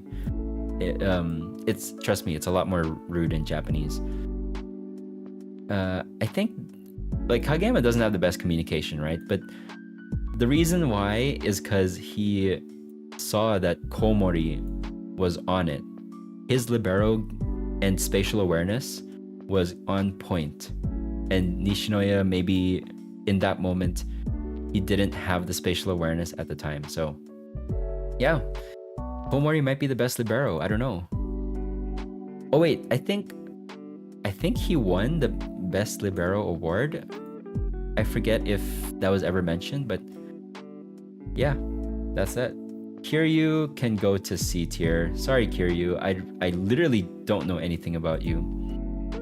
All I know is that you're one of the top 3 aces, and you were watching the Inarizaki match. That's it. That's literally all I know. I don't know what their playstyle is. I don't know how good he is. Oh, I guess I like his haircut. His haircut looks like... So privately, I call Kiryu the tennis ball guy. Because his head looks like a tennis ball. Yeah, his hairstyle is crazy, wild. Okay, after that, we are moving on to the teams that I can actually talk about. Wait, actually not... Maybe I should talk about these guys first. Okay, I'll talk about this guy is the coach for the national team of Japan, the adults team of Japan, the men's national team. So he has some pretty insightful commentary. One, he oversees the Japan All Youth training camp alongside the under 17 and under coach for the national team.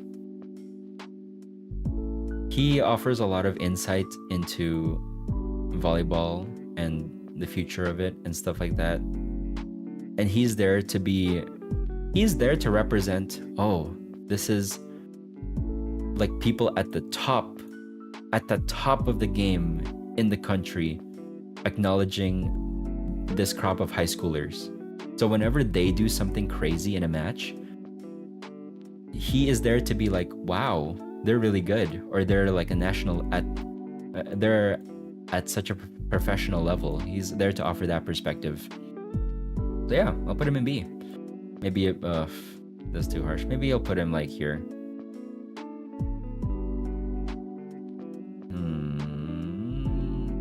Yeah, somewhere like there.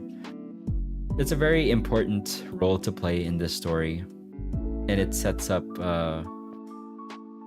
exciting things for the future, I assume. So yeah. Okay, we're getting to the seagulls.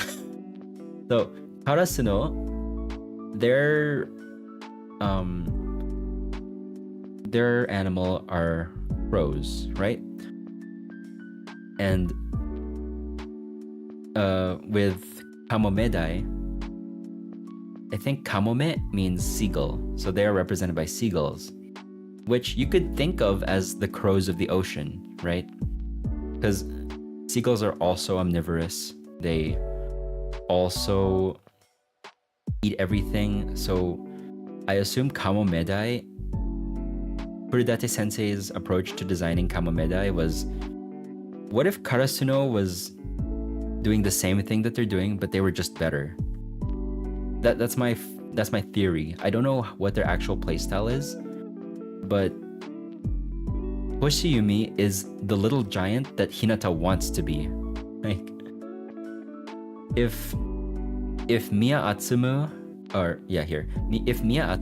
and Oikawa represent the setters that Kageyama want to be, then Hoshiyumi is the little giant that Hinata wants to be so bad, you know? Oh boy. I'm starting to think I have spirits in my house. Oh god. My door just opened by itself. That's the only thing creeps me out. Oh god. Don't say that. You're scaring me now. Just like sprinkle some holy water or something. I don't know.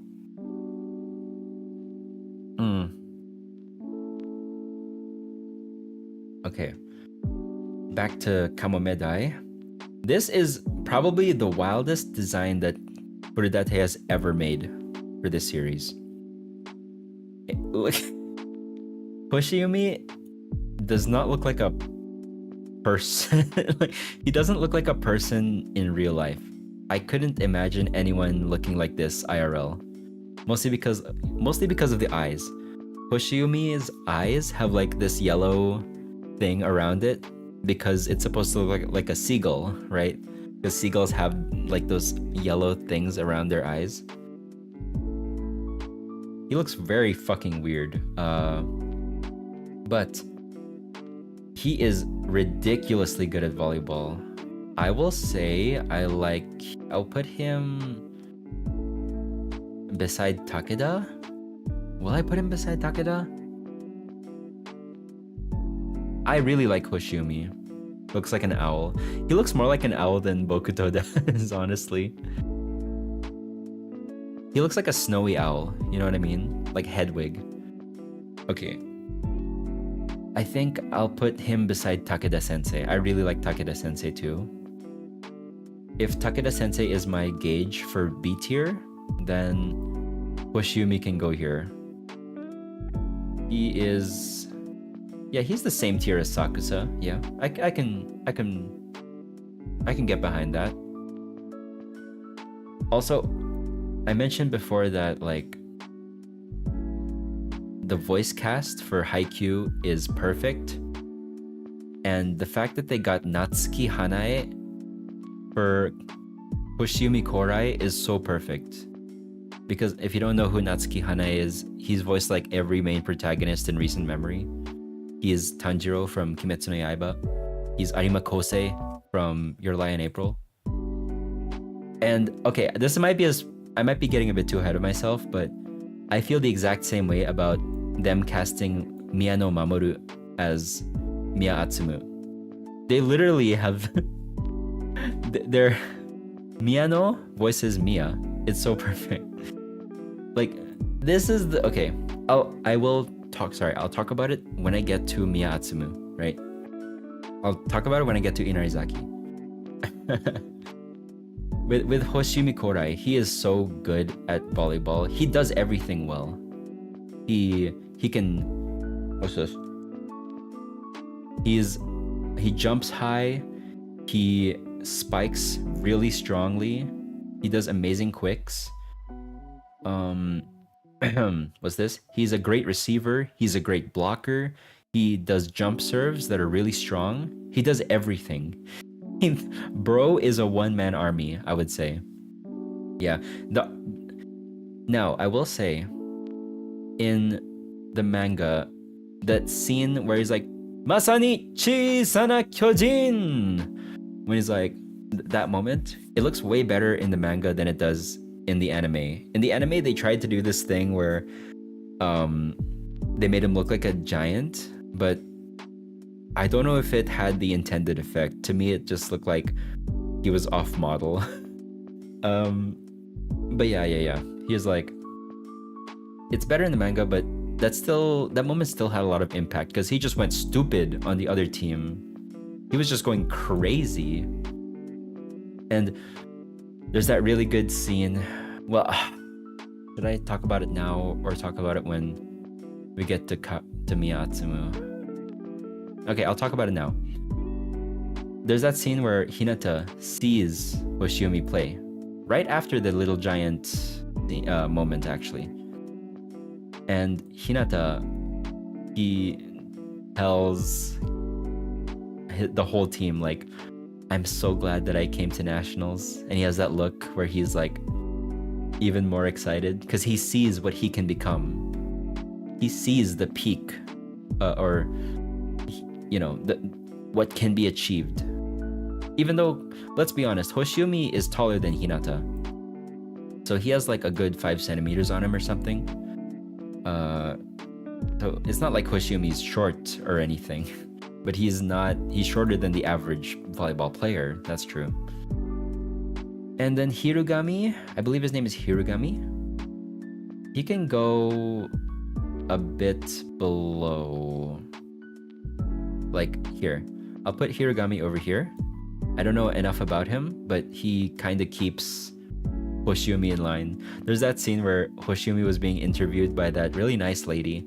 And then Hirugami had to step in to be like, sorry, this guy doesn't like interviews. Very sorry, very sorry.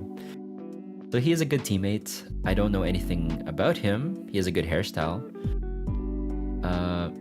I don't even know what role he is, even. If I had to guess, he's a setter. But I could be wrong.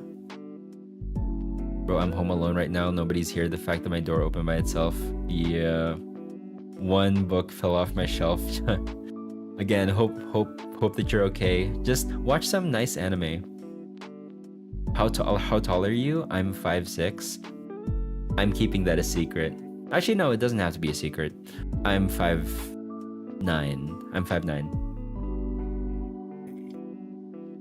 So not that tall at all. But yeah. Like he's a good friend to Hoshiumi. He keeps him in line, so I respect that about him. Next, we have Tsubakihara. So with all of Karasuno's tournaments, they don't start off fighting the best teams, right? Like with Ogi Minami, where's this fucking guy?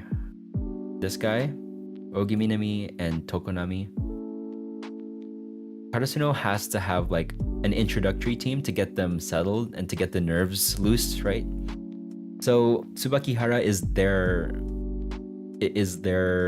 team that they fight first in nationals. And Tsubakihara is like chill because they're good for their prefecture. They literally earned the spot to be here, but I guess they just weren't good enough to beat Karasuno, right? Which is it is what it is. Now I think this guy's name is Echigo. Echigo is the team captain and setter of the team, I believe. He is gonna go in C tier. I'll put him maybe over here. Yep. Oh no, I'll put him here. What am I talking about? Yeah, Echigo can go here. I didn't think he did that much, but I respected the fact that he put his all into, you know, doing his best and being a good team leader.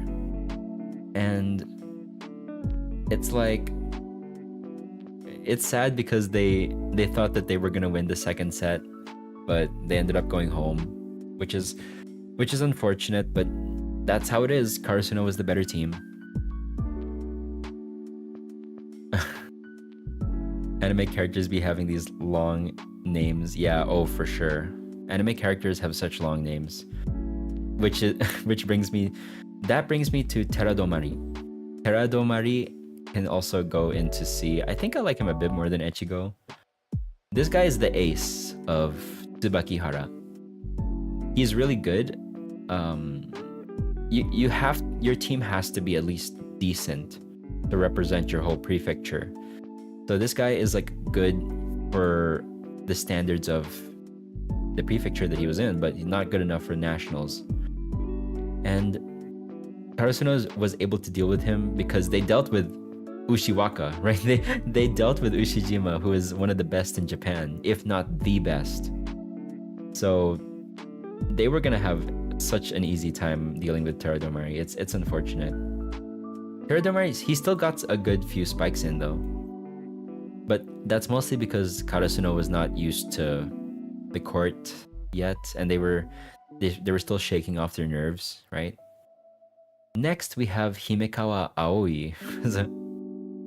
So I could have put more characters from Tsubakihara like Maruyama and this one senpai that also had a shaved head, whose name I forget. But I didn't want to because I didn't have anything to say about them. Himekawa Aoi goes into B tier though. This kid, I have a lot of sympathy for him because this kid fucked up on the biggest stage possible. I'll put him in like B tier underneath Komori.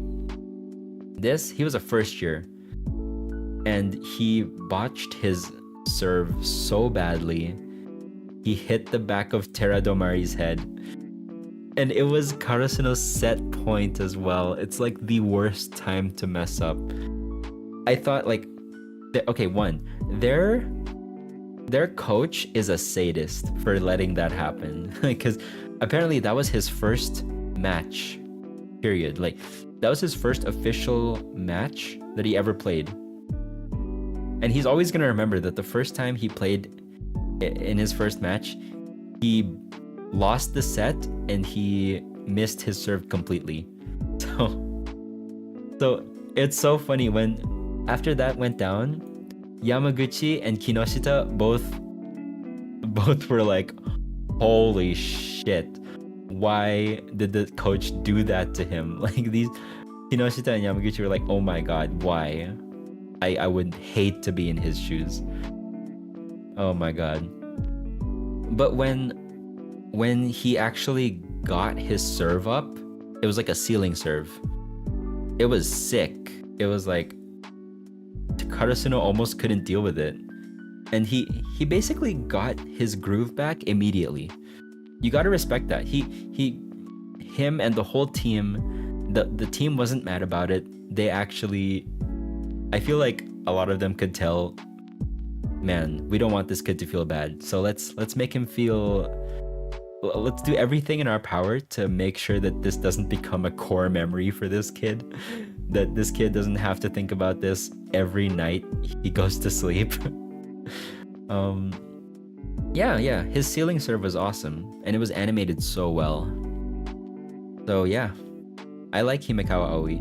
By the way, Himekawa Aoi is the cutest name ever. If you don't know Japanese or Japanese names, Himekawa Aoi is such a feminine name to give to a boy. There's nothing wrong with that, actually. It's just like a very adorable name, because Hime means princess, and Aoi means it's just like a typical like girl's name in Japan. So the fact that his parents named him Himekawa Aoi is adorable. Okay, now this brings us to the ultimate challengers, Inarizaki. Inarizaki is such an interesting team.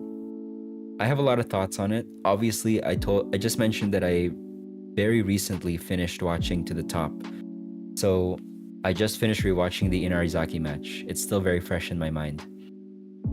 And with the Inarizaki team, they are represented by foxes, which I guess it's related to them being in the Hyogo prefecture.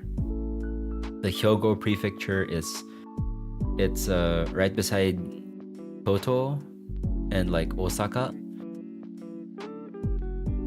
Like,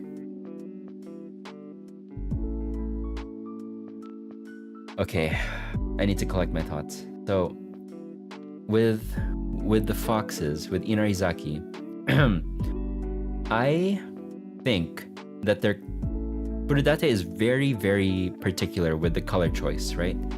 Their color is black. Their secondary color is maroon or like crimson, but their main color is black, which is the same color as Karasuno, right? So I think that was a very deliberate choice by Furudate sensei, because their playstyle is very reminiscent to Karasuno. Karasuno's philosophy, the one thing that's different is that Karasuno's philosophy stresses that everybody has scoring potential. Everybody can be an attacker, right? But with what Karasuno and Inarizaki have in common is that they're not afraid to try new things.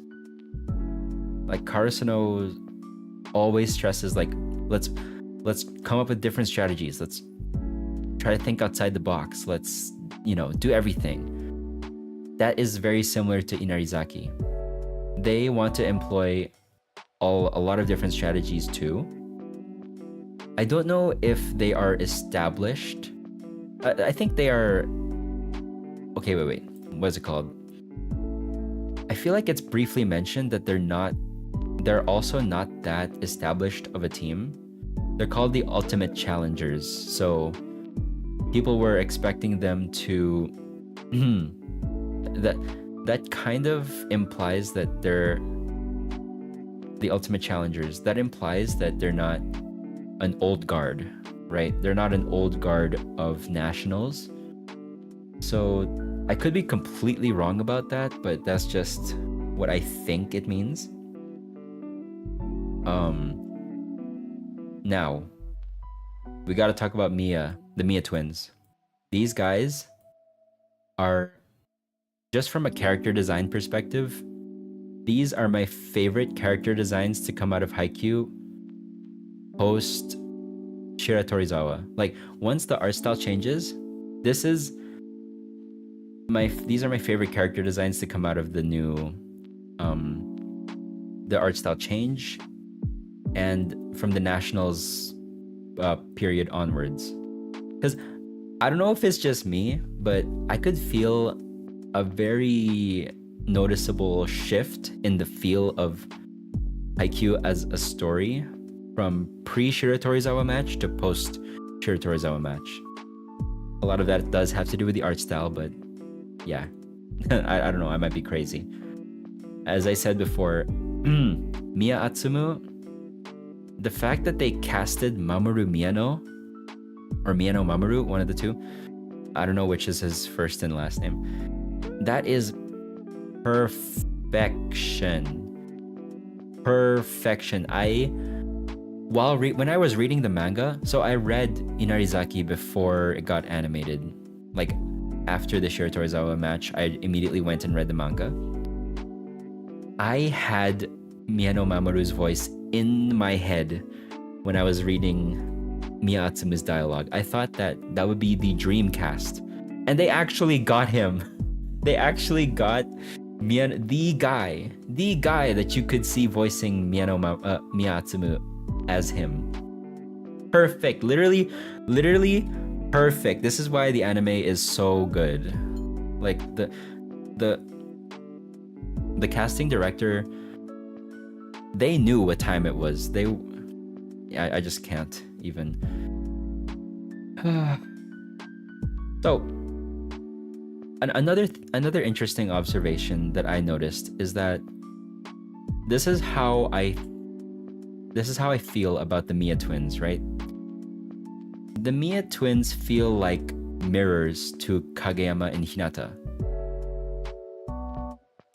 What do I mean by that? I mean, the Miya twins, it's like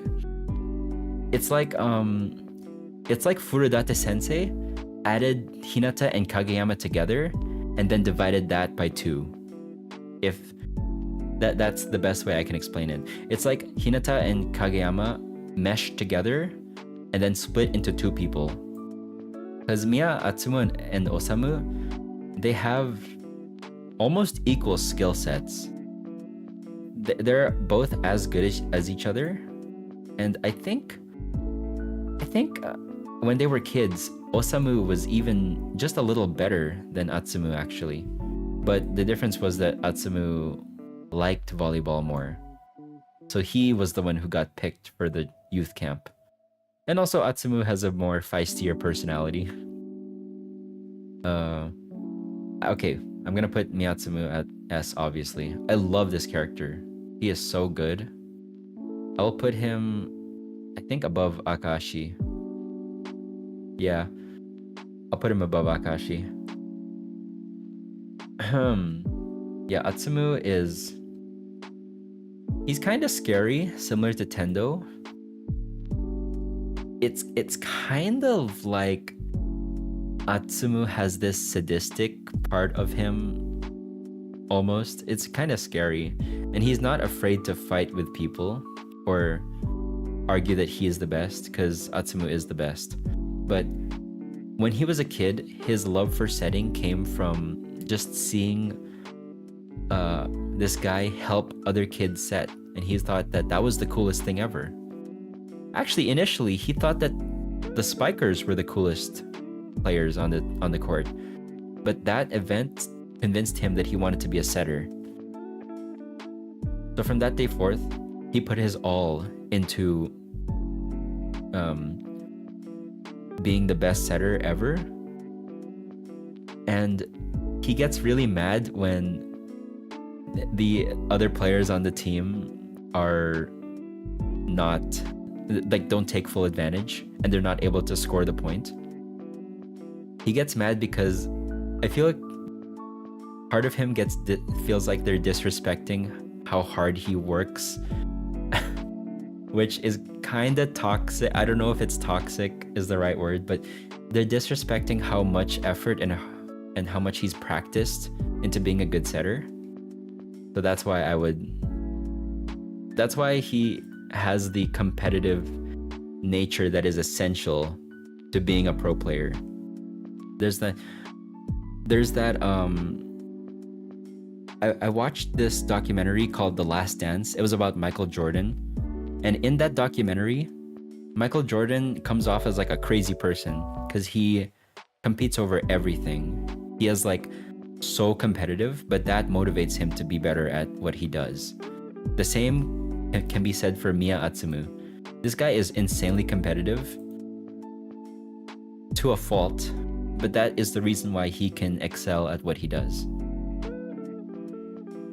Bro, I had my whole freaking 5th grade class confused about my gender, right, bro?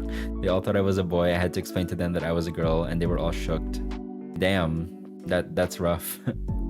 I hope they don't get confused now. Yeah, you should be like, you know, comfortable and everything. Okay, that whole thing that I mentioned before, right? Like that they're mirrors to Hinata and Kageyama. That is most evident during the fact that they can Atsumu and Osamu can do the free quick, the chosoko. Now, I think this free quick that they do is not the new free quick, the one that has like the one that defies the laws of physics. It's not that one. The one that they do is the old one where Kageyama spikes it as fast as he can through the impact zone, which is what they used at the beginning of the manga, right? Their weapon at the beginning of the story. Now they're fighting a team that uses it against them, which is such a good narrative device for Furudate Haruichi. It shows that like after Karasuno does overcome Inarizaki, which uses the free quick, it shows that they've grown past their season 1 counterparts. And that's most evident when Kageyama and Hinata block. Both of them are the ones that block Inarizaki and score the winning point from a block, right? Because Hinata and Kageyama know the pain of losing the game to a block, so now they did it to them. It's so good. I'm telling you, Haikyuu is written so perfectly. But yeah, Atsumu is also there to be Kageyama's inspiration after Oikawa. Like, I feel bad for Oikawa, but I feel bad for Oikawa saying this, but after Kageyama beats Shiratorizawa, it's like Miya Atsumu becomes the new rival to Kageyama. Because Miya Atsumu feels like a more extreme version of Oikawa. One, he's the best. He literally won the best setter award at the Inter High. So that's mostly because he can dual wield jump serves and jump floater serves. So you don't really know which ones he's gonna do. Luckily, Karasuno found out that like he has a tell. It's all about the number of steps he takes before he serves. So yeah, that's Atsumu. Now we get to Osamu. Osamu is interesting. I'll put him at A. I don't like him as much as Atsumu, but I think he's a wonderful character. Where do I put this guy? Here. I'll put him, yeah, like around here. This is where I would put Osamu. Now, Atsumu's hair is like blonde, which in Japanese is kinpatsu, right? Kin meaning gold, but it's blonde dye. Meanwhile, Osamu is silver-haired or gray-haired. That's the dye that he uses. So it's like ginpatsu. So kin and gin, right? I know it's off topic. Can you try to guess my age? Sorry, I don't feel comfortable talking about people in the chats like real information. I really don't want to, because YouTube is a public forum, so it's best that we keep that private, Anyway, but yeah, with Osamu, his hair is gin, silver. So kinpatsu and ginpatsu. That's another reason why I really like their designs. Also, I like to call these guys the Zach and Cody of volleyball. If you get the reference. And it's so yeah, they're the Zach and Cody of volleyball. And it's kind of appropriate because like Zach and Cody, one of them still acts and the other one quit acting to open up a restaurant. I do know that Osamu doesn't end up, yeah. Anyway, I seem to like Osamu more, no idea why. I think it's personal preference because Osamu is like a nicer version of Atsumu. Like as a person, Osamu is a bit more mature. He's a lot more well-mannered and he doesn't have like the feisty nature of Atsumu. Also, I like how their numbers are 7 and 11. 7-11. I wonder if that was intentional.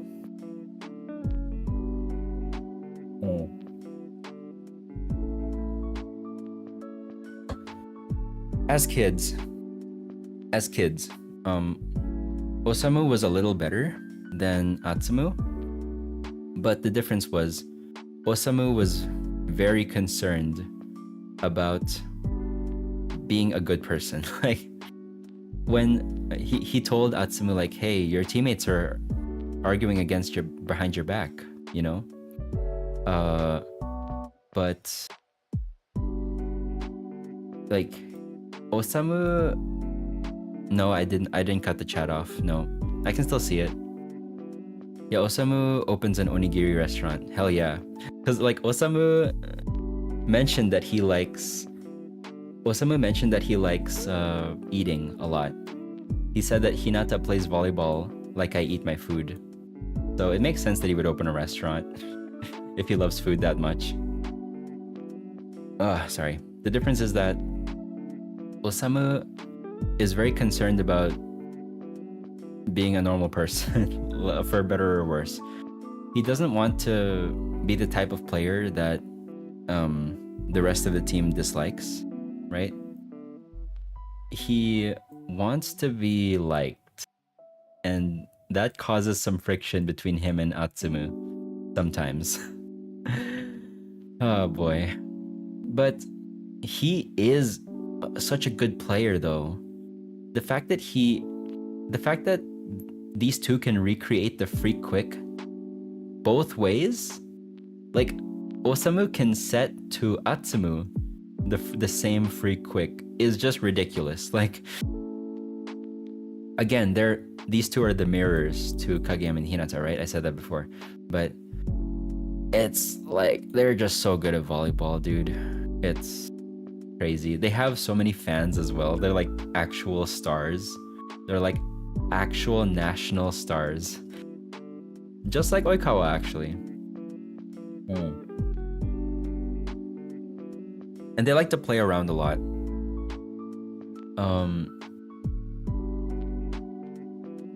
Now, that comes to bite them when they accidentally lose. They lose against Karasuno.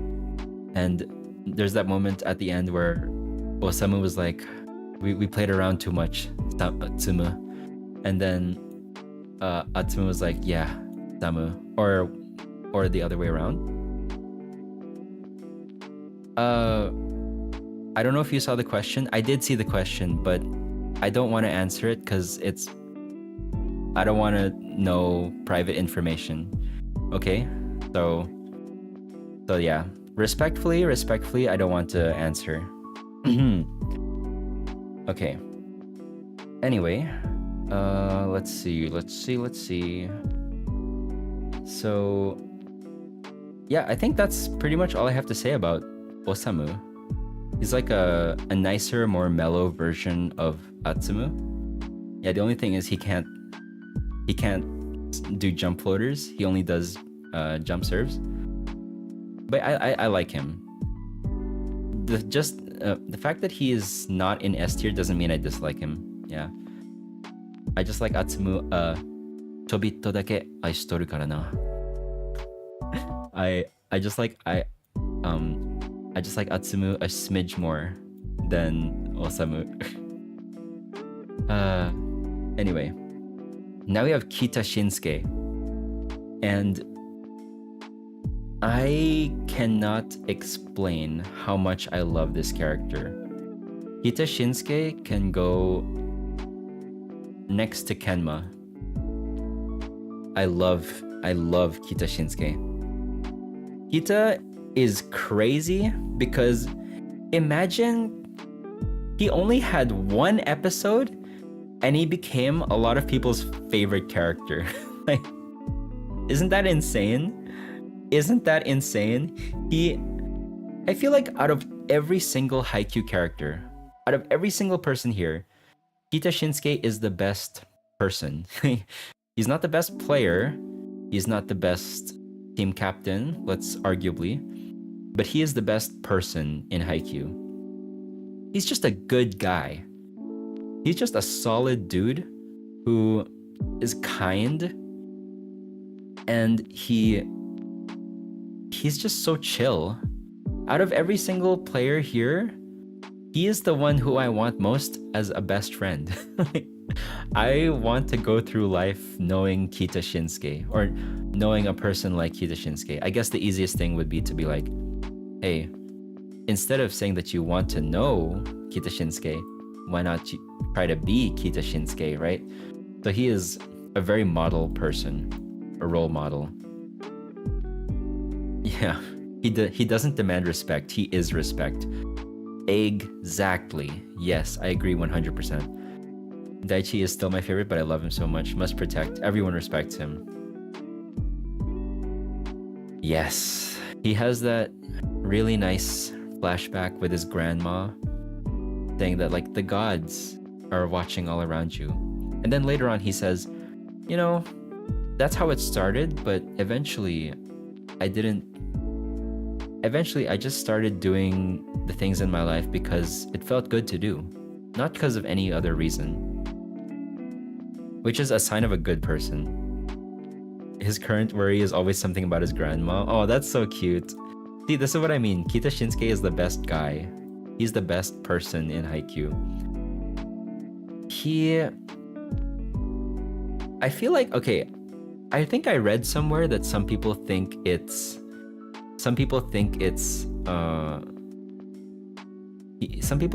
Shinsuke might be autistic coded, which I'm not sure about, but I could see it. Like that doesn't mean he's actually autistic, but it could mean that he's written like, you know, the coding is the keyword there. But yeah, he has the best philosophy on most things. He gives that really important speech, that insanely important speech. He was talking to his kohais, right?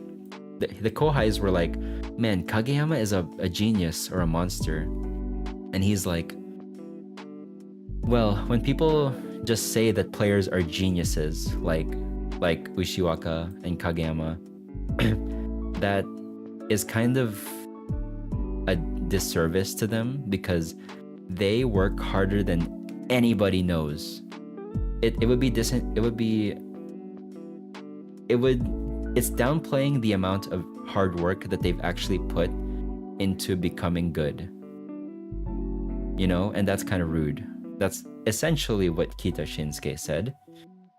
Now, he does think that there are monsters though. Like people who are just amazing and freaks and just insane at what they do. Like that's why he said like he got invited to the monsters ball.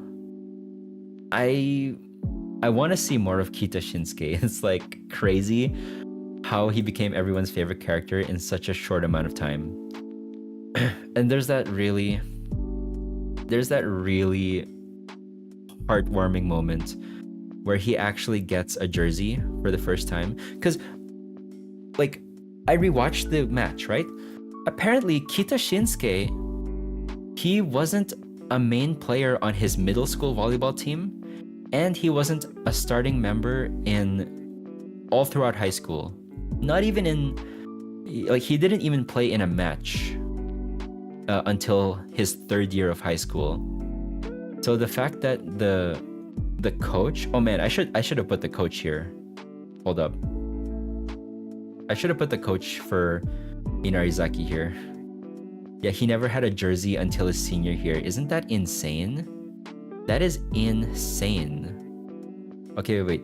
I'm gonna take a moment to get the coach of Inarizaki here, because I think he deserves to be in here. Give me a second. Inarizaki coach. His entire team respects him for a reason. Exactly.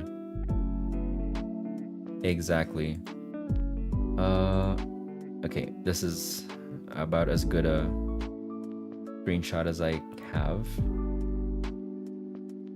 Okay.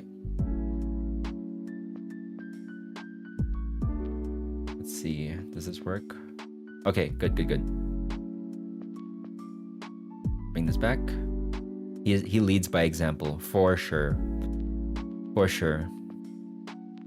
Yeah, Kita has such a he changed most people's perspective on life. Exactly. Okay, so I just put Inarizaki's coach here. He deserves to be here because the fact that he saw something in Kita Shinsuke that is vital to the team, and he rewarded Kita's hard work. Like, Kita didn't do everything he did because he wanted to earn respect. He just did it because he wanted to. And the coach thought that, you know what?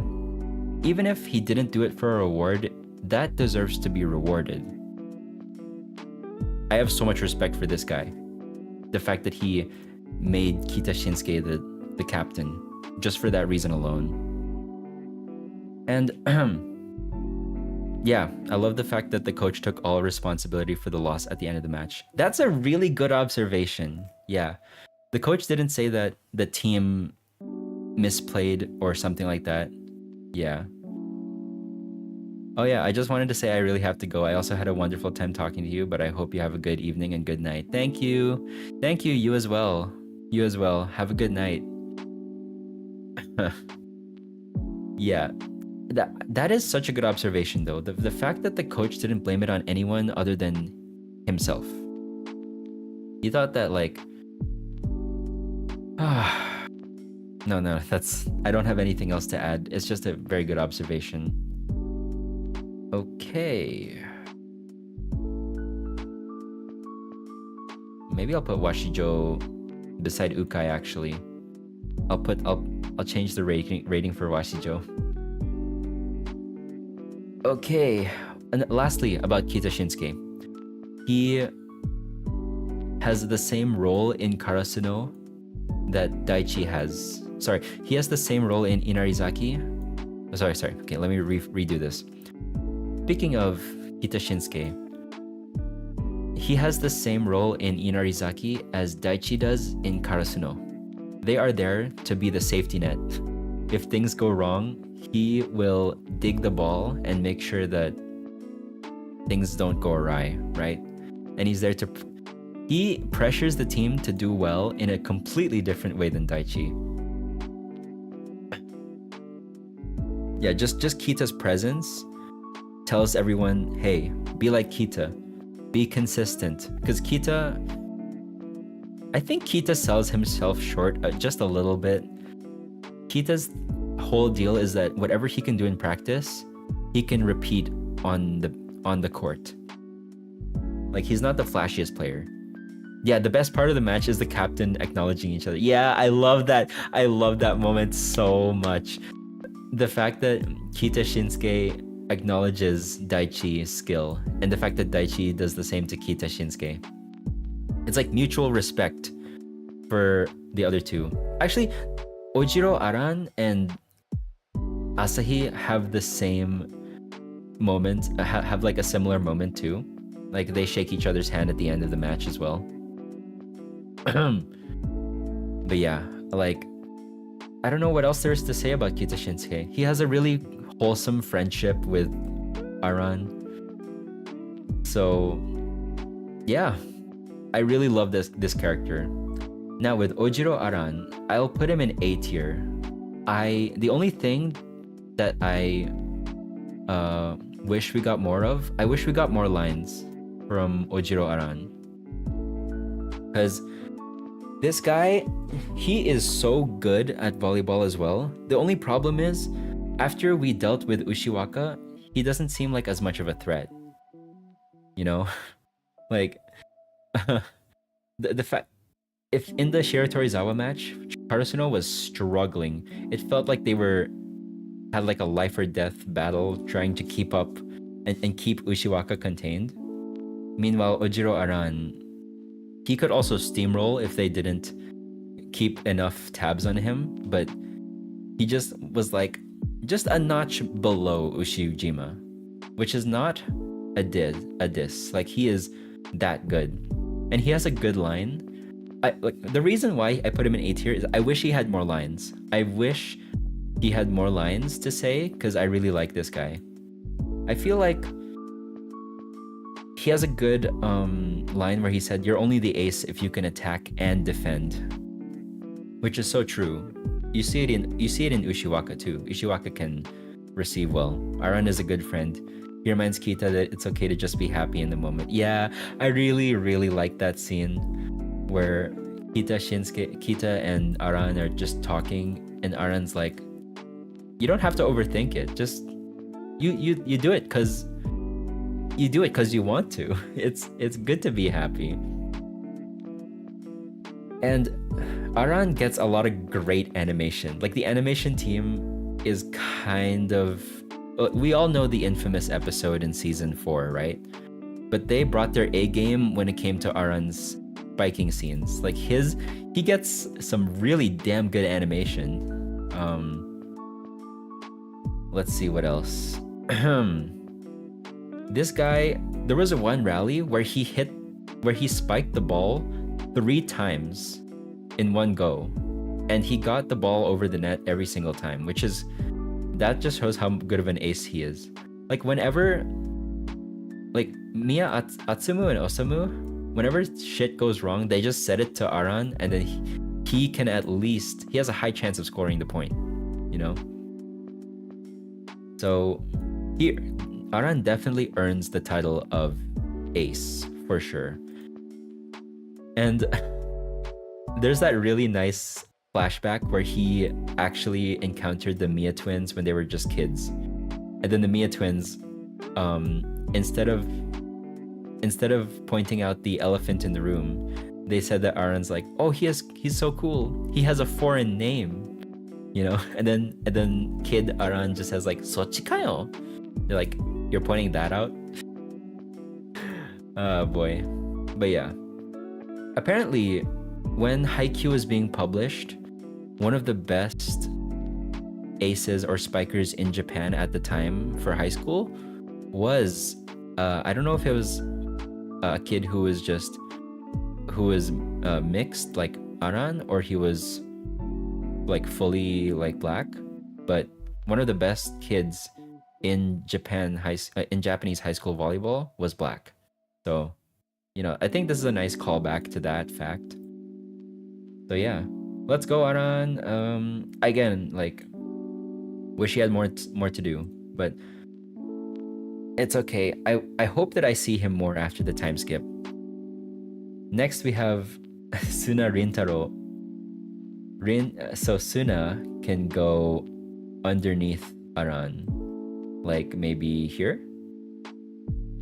At least Haikyuu is consistent in showing the Japanese interest in foreigners. Oh yeah, for sure. With Suna Rintaro, I've seen a lot of people thirst over him. I feel like that's mostly because of his design. I feel like the same people that like Suna Rintaro are the same people that like Severus Snape from Harry Potter. They have like the same energy. Now, Suna Rintaro, he is interesting because he spikes with his whole torso. Like, the way they animate his spikes looks so weird. but I think once you understand what he's actually doing, it makes more sense. His point of impact is like very wide. He doesn't just keep his torso static. He moves it whenever he does quicks. I don't know if people do that IRL or if it looks as weird IRL, but yeah, that's Tsunarintaro. And again, like I said before, Inarizaki mirrors Karasuno. You saw that with Hinata Kageyama, the Miya twins. You saw that with Daichi and Kita Shinsuke. You saw that with Asahi and Aran. And finally, you see it with Tsukishima and Suna. Suna also he also likes to start shit and shit talking the people on the other side of the net. The only difference is that Tsukishima, instead of fighting back, he took it because he wanted to lure Rintaro, Suna, I guess. He wanted to lure Suna into this false sense of security so that he would keep hitting the ball the same way every time so that their receivers could get used to it. So yeah, that's Suna Rintaro is there to show how good of a middle blocker Tsukishima is, because Tsukishima could easily have tried his best to like swing his arms and try and kill block him, but I think Tsukishima thought that like, man, that would be kind of egotistical. Yeah, the better play for the whole team is to just be a static read blocker and not go for the kill block, just so that the receivers can have a better view of the ball.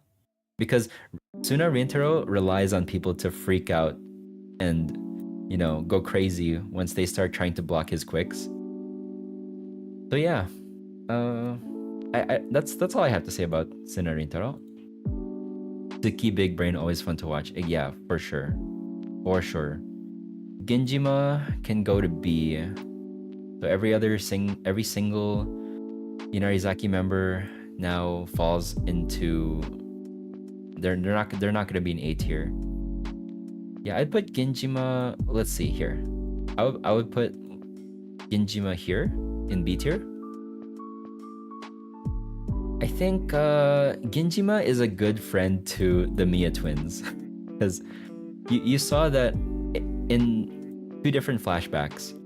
You saw Ginjima trying to talking with Miya Atsumu, being like, yeah, you may be sick, but let's go, let's play volleyball.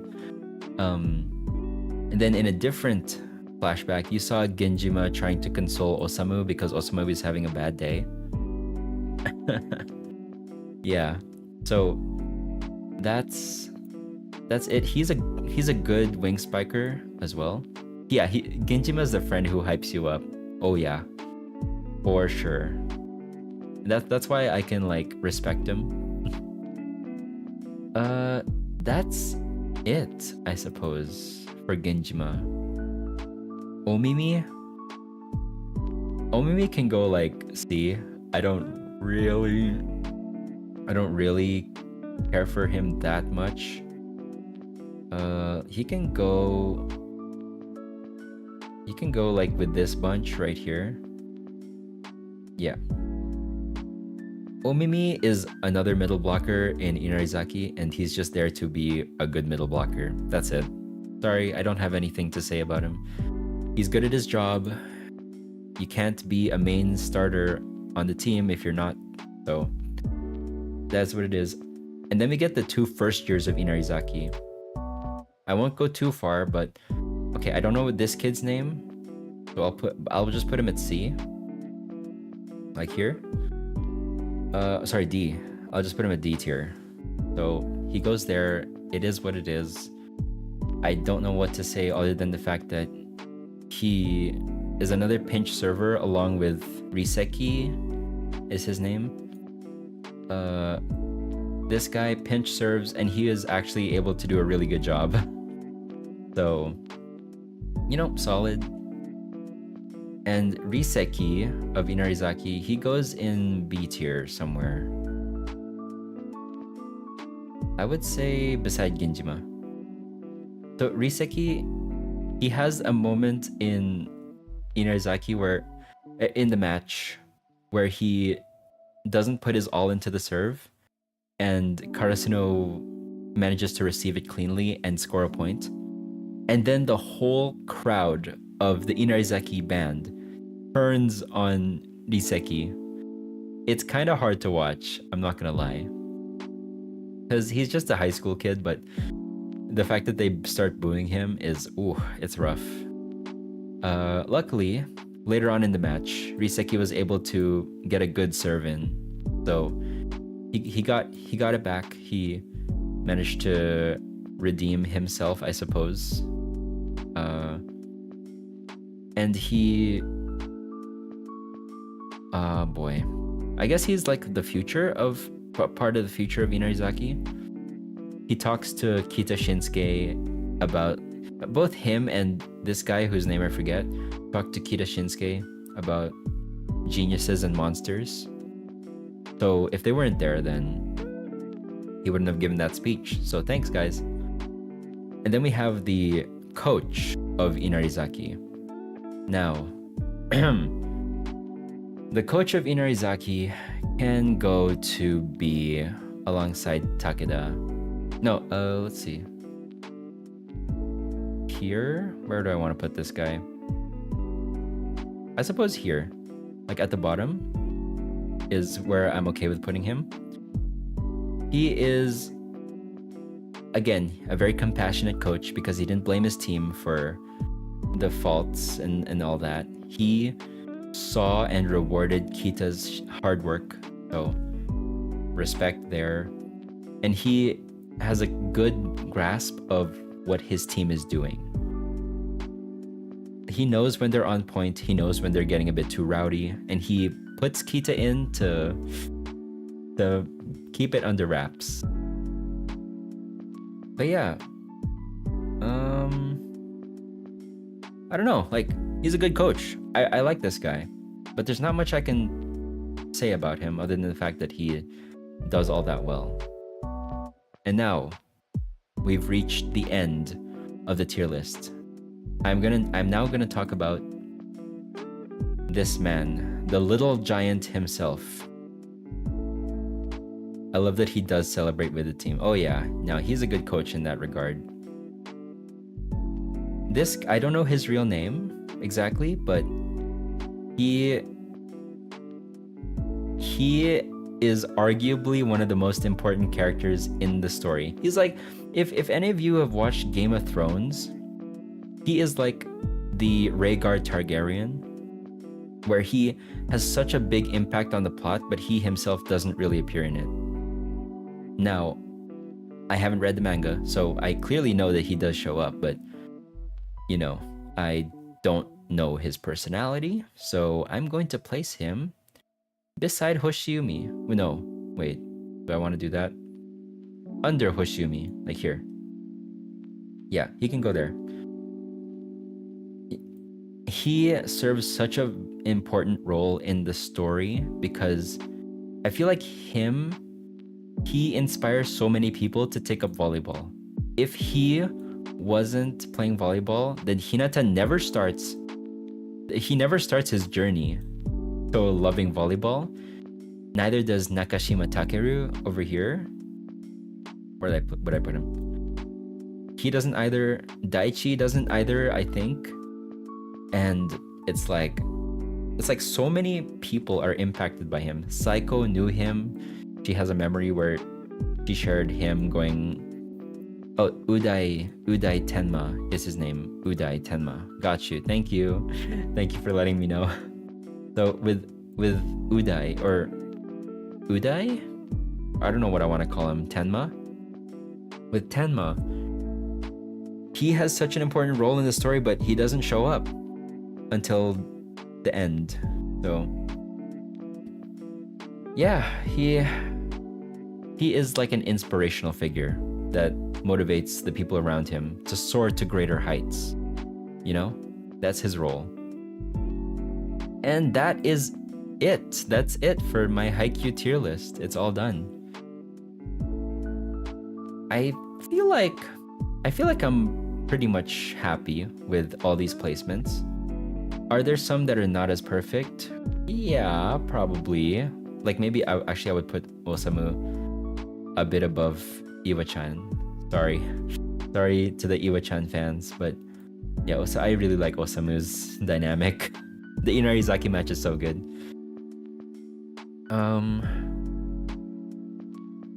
Oh, yeah. One last thing. Another example of Hinata and Kageyama. I know Iwa-chan. I know Iwa-chan's so good, but I like Osamu a bit more. Chobito dake. I like him a smidge more. My voice is so tired.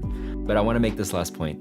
Another way that Furudate sensei parallels the Mia twins and Kageyama and Hinata are because when they fight and they run and compete because they're rivals with each other. Yeah, okay, that's it. My voice is tired. I'm gonna clock out here. So that's it. Thank you very much for tuning in. And that's all I have. That's all I have to say. So I'm gonna edit everything that I've said down and make one big video where I compress all of this thoughts, get rid of the ums and ahs and repeated words, you know. Thank you for the stream. Have fun on vacation. Thank you very much. I really appreciate like everyone who chats, so thank you so much as well. You have a great day. Okay, that's it. I will see you all next time. Bye bye.